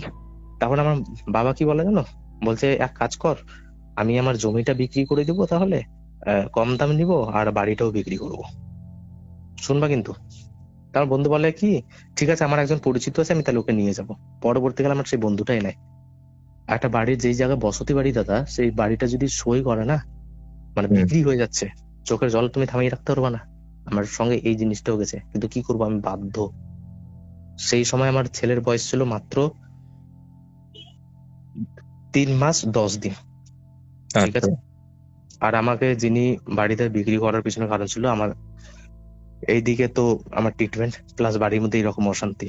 আর যিনি আমাকে বলেছিলেন বাড়িটা বিক্রি করার, বাবাকে পরামর্শ দেন, উনি বাবা আমাকে বলে যেতে পারেন, আমাকে বলেছিল যে এগুলো মিটে গেলে আমি তোকে বলবো। তো যাই হোক, তুমি জানো আমার বাবা কিছুদিন আগে এক্সপায়ার করে, আনন্যাচারাল ডেথ, খুব একটা বেশি দিন হয়নি। তোমাকে আমি এর আগে হোয়াটসঅ্যাপে বলেছিলাম, তো বাবা আমাকে বলে যেতে পারেনি, কার সঙ্গে কি বলা হয়েছিল সেটা আমি বলতে পারবো না, সেটা আমি দর্শক বন্ধুর কাছে ক্ষমা চাইছি। ওকে, তারপর কি হলো? তো যাই হোক, রাত্রেবেলা আমরা বেরিয়ে গেলাম। বেরিয়ে যাওয়ার পর আমার শ্বশুর বাড়ি থাকার পরে আমরা কলকাতা আসি। কলকাতা থেকে করমন্ডল এক্সপ্রেস ধরি। আচ্ছা, ঠিক আছে। করমন্ডল এক্সপ্রেস সেই সময় অ্যাক্সিডেন্ট করে, সেটা প্রত্যেকটা বাড়ি বাড়ি জানে, পুরো বড় ফেমাস। সেদিন মৃত্যু রহস্য কাকে বলে সেটা আমি ভালো করে জানি। সারা রাত ওই জায়গায় থাকি। থাকার পরে তারপরে কি হয়, আমাদেরকে হসপিটাল থেকে নিয়ে, তারপর আবার ওখান থেকে যে চেন্নাই, যে আমার মাসির শাশুড়ি যে হাজবেন্ড যে ছিলেন না, উনি আসে আমাদেরকে নিয়ে যান। নিয়ে যাওয়ার পরে উনি বলেন যে, আমি এখানে তো দেখ, আমি তো সেরকম পড়াশোনা এডুকেটেড নাই, তো আমি এখন তোকে কি কাজ দিব। আমার বাবাকে বলে, বুঝতে পারলে, তো তুই এক কাজ কর, তুই রঙের এখানে কাজ এখন এখানে পাবি না, কারণ এখানে রঙের কাজ পাবি একটা সিজন হিসাবে হয়, তো তুই এক কাজ কর, হোটেল ওয়েটার কর। এবার একটা ছেলের সামনে একটা ভালো স্টেবল ফ্যামিলি যদি ওর বাবা যদি ওয়েটারের কাজ করে, তোমার কেমন লাগবে? মানে এতটা অসহায়, কি বলবো। হ্যাঁ, আমার বাবা রাজি হয়, কারণ আমার ছেলেকে বাঁচাতে হবে। আমার বাবার একটা উদ্দেশ্য, আমার ছেলেকে বাঁচাতে হবে। চুরি তো করছি না, না কাজ করছি। তো এইভাবে কাজ করছে। তখন ওই জায়গায় একটু বেতনটা কম, তো ওখানেই আমার একদিন কি বললো, তো দেখ এখন নতুন একটা মাস পড়েছে, তুই এক কাজ কর, গোয়া চলে যা, ওখানে যদি ওয়েটারে কাজ করি সিজন হিসাবে ভালো টাকা বেতন পাবি। তো আমার বাবা কি করে, প্রথমে ওখানে যায়, তারপরে দেখছে এখানে যখন ভালো ইনকাম হচ্ছে, তখন ফ্যামিলিকেও আমার এখানে মুভ করে। সেই সময় আমার ছেলের বয়স কিন্তু 6 মাস, মানে জাস্ট কেবল হয়েছে। তো এইভাবে চলছে। ওখানে গেল, তারপরে আমার ওখানে ডক্টর দেখায়। আমি মোটামুটি যখন একটু ঠিক হয়ে, যখন একটু দাঁড়াতে পারলাম না, আমি তখন ডিসিশন নিলাম যে না, এবার আমাকে একটা কিছু করতে হবে, আমাকে একটা কাজ করতে হবে। আমি একজন গোল্ড লোন অফিসে কাজ করা ছেলে, আমি কিন্তু ওয়েটারেরও কাজ করেছি এখানে 2 মাস। তারপর একটা ভগবান নামে একটা কোনো জিনিস থাকে, যাই হোক ভগবান আমার দিকে একটু মুখ করে তাকিয়েছে। তারপরে আমার একটা, যাই হোক, একটা জব লাগে, ভালো একটা কোম্পানি, একটা ভালো জব লাগে, যেটা এখন গভর্নমেন্ট আন্ডারটেকিং হয়ে গেছে। তা আমি সেই জায়গায় যাই, কাজ টাজ করি, যথেষ্ট ধীরে ধীরে ধীরে ধীরে একটু স্টেবল হই। তারপরে তো ভৌতিক যে ঘটনাগুলো আছে সেটা আমার সঙ্গে এতদিন কোনো কিচ্ছু হয়নি, বাড়ি বিক্রি করার সময় কিন্তু কিচ্ছু হয়নি। ওকে, তো এইভাবে চলছে। তা আমি এবার ডিসিশন নেই কি বলতো, যে এবার কাজের জন্য তো একটা বাইক লাগবে। এবার একটা বাইক নেওয়া হয়। তো বাইকটা মানে ইওলো নাম্বার প্লেটের। এখানে একটা রুলস আছে, তুমি গোয়ার একটা রুলস জানো কিনা, যতগুলো গাড়ি যদি থাকে না, যেগুলো পিছনে লোক বসাবে, সেটা ইওলো নাম্বার প্লেট হতে হয়, সেটা বাইক হোক বা 2 চাকা হোক বা 4 চাকা হোক। তা আমি কি করলাম, একটা বাইক নিলাম, ভাবলাম যখন যেদিন থাকবে না সেদিন পাইলট করবো, এয়ারপোর্ট থেকে বাগাবাগ বিচের দিকে যদি নিয়ে যাই না, তো এখানে 500 থেকে 700 টাকা হয়ে যায়, আর দিনে তোমার 3000 টাকা হবেই হবে। বুঝতে পারছো তো? তুমি এই আর আমার, কদিন নিয়ে এইসব করছো? হ্যাঁ, আমি কিন্তু একটা ভালো জায়গায় একটা চলে গেছিলাম, আর কিন্তু আমাকে আবার জিরো থেকে শুরু করতে হচ্ছে। আর আমার কিন্তু এদিকে কিন্তু ট্রিটমেন্টও চলছে। তো যাই হোক, বলে না পিছন থেকে একটা ছেলে হয়ে গেলে একটা বাবার মনে কেমন লাগে, তো সেই জিনিসটা আমার হয়ে গেছে। আমাকে কাজ করতে হচ্ছে, প্লাস অফিসের ডিউটি। আমার অফিস ছিল ধরুন ফিল্ড ওয়ার্ক, ফিল্ডের মধ্যে ওইদিকে ওদেরকে তুলে নেওয়া হতো, আমি পৌঁছে দিতাম। দিনে আমার ভগবান করে হয়ে যেত 1500 টাকা হয়ে যেত। এবার 1500 টাকা দিনে হলেও এখানে গাড়ির উপরেই ব্যবসা চলে। তো এইভাবে একদিন রাত্রেবেলা না একটা ফোন আসে আমার কাছে। ফোন আসার পরে আমি যাই, ওনাকে মোপাই এয়ারপোর্ট থেকে তুলি, ঠিক আছে। তো একটা প্যাসেঞ্জার যখন উঠবে, তো একদম এয়ারপোর্টের সামনেই তো দাঁড়াবে না। উনি বললেন আমি একটু এগিয়ে এসেছি, আপনি আমাকে এই লোকেশন থেকে তুলে নিন। আমি ওই জায়গা থেকে ওনাকে তুলি। তোলার পরে আমি কিছুটা দূর, ওটা কিন্তু মোপাই এয়ারপোর্ট হচ্ছে কিন্তু তোমার নর্থ গোয়া থেকেই, ঠিক আছে। মানে তুমি বাগা বিচ থেকে যদি তুমি ধরো, তাহলে তোমার এই 32 কিলোমিটার। ওকে, আমি আসছি এখানে এবার পাহাড় এরিয়া, কিন্তু এখানে সব পাহাড় এরিয়া, পাহাড়ের গা কেটে কেটে মোপাই এয়ারপোর্ট ঢুকে গেছে। এবার যখন আসছি না, আমি লুকিং গ্লাসে দেখছি আমি একটা মানুষকে যখন বসাবো, পিছন তাহলে তো ভারী থাকবে না, পিছন পুরো হালকা, কিচ্ছু নেই। আমি বলছি আপ बैठे हो भैया, কোনো আওয়াজ নেই। আপ बैठे हो भैया। আমি পিছন থেকে ঘুরে দেখছি না, কেউ নেই পিছন থেকে। আমার কাছে লিটারলি একজন খালি বললো কানের কাছে যে আমি চলে এসেছি, তুই আমার থেকে দূরে এসেছিলিস না, আমি চলে এসেছি। সেটা মেয়ে ভয়েস, তুই আমার থেকে দূরে চলে এসেছিলিস, আমি তোর কাছে আবার চলে এসেছি। আচ্ছা, ওকে। তো এরপরে কি ঘটনাগুলো ঘটেছিল, এটা তো তোমার ইন্ট্রোডাকশন হলো। ওকে, এরপরে আসল ঘটনা শুরু হবে। আর আমার এই ঘটনার মধ্যে যে আমি বলবো যে পুরো ভৌতিক, এখানে ভৌতিক নয় দাদা, এখানে ইমোশনাল আছে। আমার যে লাইফটা কিভাবে বেঁকে আবার কিভাবে সোজা হয়েছে, আবার কিভাবে বেঁকে গেছে, এখন সোজা হতে পারিনি, জানি না আমি কয়দিন থাকবো। তো এই ঘটনাটা যেহেতু আমি ক্ষমা চাইবো দর্শকের কাছে, যেহেতু আমাকে রাত্রেবেলা করে আমার অক্সিজেন মাত্রার জন্য আমাকে ট্যাবলেট খেয়ে শুতে হয়, তো এর পার্ট 2টা আমি, এর পরের ঘটনা আমি তোমাকে বললে হবে তো? হ্যাঁ, অসুবিধা নেই। এখন প্রায় 12টা 10। তোমার মানে কি বলবো ভাই, মানে আর তাছাড়া আমি বলে দিই দাদা, এখন যদি একটা মেন মাইন্ড, মানে একটা যদি সঠিক বুঝনে বেলা যদি একটা মানুষ হয়, সেটা একমাত্র এখন বাড়ির মধ্যে আমি, বাদ বাকি কেউ বুঝার মতো নেই। তুমি মাইন্ড বুঝতেই পারছো আমি তোমাকে কি বলতে চাচ্ছি। মানে ব্যাপারটা হচ্ছে, তুমি বললে না ভৌতিক শুধু নেই, ইমোশনাল সবকিছু। মানে এই জিনিসপত্রগুলো তুমি বললে দুটো কালপুরুষ, তারপরে তুমি একজনকে পেছনে ক্যারি করছো, তার আবার মেয়ের ভয়েস। আমি একটা ছেলেকে উঠালাম কিন্তু মেয়ে ভয়েস হয়ে গেল কিভাবে? আর কি বললো বলো তো লাস্টে, যে তুই আমার থেকে দূরে চলেছে, তুই কি মনে করছিস বেঁচে যাবি, আমি তোর পিছনেই এসেছি এবার। আর সব থেকে বড় ব্যাপার, তুমি যখন কাউকে রিসিভ করতে যাবে, তোমার কাছে যখন অর্ডার আসবে, তুমি রিসিভ করতে হবে এয়ারপোর্ট থেকে, তুমি এয়ারপোর্টের গেট থেকে তুলবে না। ওকে, তুমি এয়ারপোর্টে কোনোদিন 1 থেকে 1.5 কিলোমিটার আগে ফাঁকা জায়গা তুলবে না। একদমই তাই। আর যখন আমরা এমন নর্মাল সময় না, আমরা ভাববো তো শালা ওই আমাকে 1 থেকে 1.5 কিলোমিটার দূরে আমাকে ডাকছে কেন। তোমার মোবাইলে নোটিফিকেশনের মাইন্ড পুরো মাধ্যমে। ব্ল্যাঙ্ক, কিন্তু ওই সময় না মাইন্ড পুরো ব্ল্যাঙ্ক হয়ে গেছে, যেখানে থাকবে আমি সেখানেই যাবো। কাউকে হয়তো প্রসেস করেছিল তার মাধ্যমে তোমার সাথে, যাই হোক। মানে এই জিনিসটার মানে এই জায়গা তুমি বুঝতে পারোনি দাদা, একটা মানুষ যদি উঠে, সেই মানুষটা তো আমার কাছে থাকবে, সেই মানুষটাই গায়েব কিভাবে হবে? ওকে, বুঝতে পারলাম। অনেক কমপ্লিকেশনস আছে ঘটনার মধ্যে, ঠিক আছে। আমরা মানে অনেক বাধার পরে তাও মানে ইনিশিয়াল পোর্শনটা আমরা রেকর্ড করতে পেরেছি তোমার ঘটনার। কিউরিও ফাইটার অডিয়েন্স যদি চায়, তারা যদি জানতে চায় তোমার ঘটনা, আমি নেক্সট এপিসোডেই তোমার ঘটনা নিয়ে আসবো। এটা তো ইন্ট্রোডাকশন হলো, মানে এই জন্য আমি প্রথম থেকে বলে রাখলাম যে, আর তাছাড়া আমি ঘটনাটা পুরো শেষ করতাম। আমি প্রথম থেকে ক্ষমা চেয়ে নিয়েছি, আমি এখন একজন ক্যান্সার পেশেন্ট, তার মধ্যে 3rd স্টেজ। আর আজকে যখন, যেদিন থেকে হয়েছে না, আজকে যখন আমাকে বলা হলো SMS এ যে আজকে তোমার রেকর্ডিং করা হবে, আমার কাল থেকে আমি তোমাকে ছবি পাঠিয়েছিলাম, মাইট বি তুমি গ্রুপে দেখেছো, আমাকে অ্যাডমিট করা হয়েছে, তার মধ্যে আমার হাতে সেলাইন লাগানো হয়েছে আজকেই। তাও আমি বললাম আজকে যে কিছু হয়ে যাক, ঘটনাটা আমি বলে খুব তাড়াতাড়ি আমি পার্ট 2 কমপ্লিট করে আমি তোমাদের কাছ থেকে একটা হেল্প নিতে চাই। আর তার আগে আমি তোমাকে দাদা টিকিট করে দিব, তুমি একবার এসে আমার বাড়িতে একদিন থেকে দিও, তুমি নিজেই বুঝতে পারবে কতটা নেগেটিভিটি আছে। বুঝতে পারছি।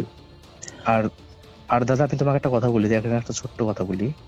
আমার বাড়িতে আমার বিয়ের পর থেকে কোনো আর অনুষ্ঠান হয়নি। একটা বড় পুজো হোক বা কোনো অনুষ্ঠান হোক বা আমার ছেলের অন্নপ্রাশন হোক, কোনো কিচ্ছু হয়নি, কোনো কিচ্ছু না। আমি কালকে একটা পুজো করলাম ছোট মোটো করে, সেটা তো বাধা। ঘড়িতে বেলা 3টে। আপনারা শুনছেন কিউরিও ফাইটের ঘোস্টলি কল রেকর্ডিং। আপনাদের আজকের হরর ডোজ। এটাই ছিল আজকের এপিসোড। আপনার কি এই এপিসোডের পার্ট 2 শুনতে চান? যদি কিউরিও ফাইটের কমেন্ট সেকশন, যদি কিউরিও ফাইটের অডিয়েন্স চায়, তাহলে আমি এই এপিসোডের পার্ট 2 নিয়ে আসবো। জানি খুব অসুবিধা হবে, বাট স্টিল তাও নিয়ে আসবো। কমেন্ট করে জানান। তাহলে চলুন, দেখা হচ্ছে পরবর্তী এপিসোডে। কিউরিও ফাইটে নতুন হলে সাবস্ক্রাইব করুন এবং আপনার ঘটনা আমার সাথে শেয়ার করতে হোয়াটসঅ্যাপ করুন। হোয়াটসঅ্যাপ নম্বরটি হচ্ছে 6290675195। Curio Fight presents Ghostly Call Recording, a horror audio documentary by Kaustav Kumar. এবার ভয় পাবে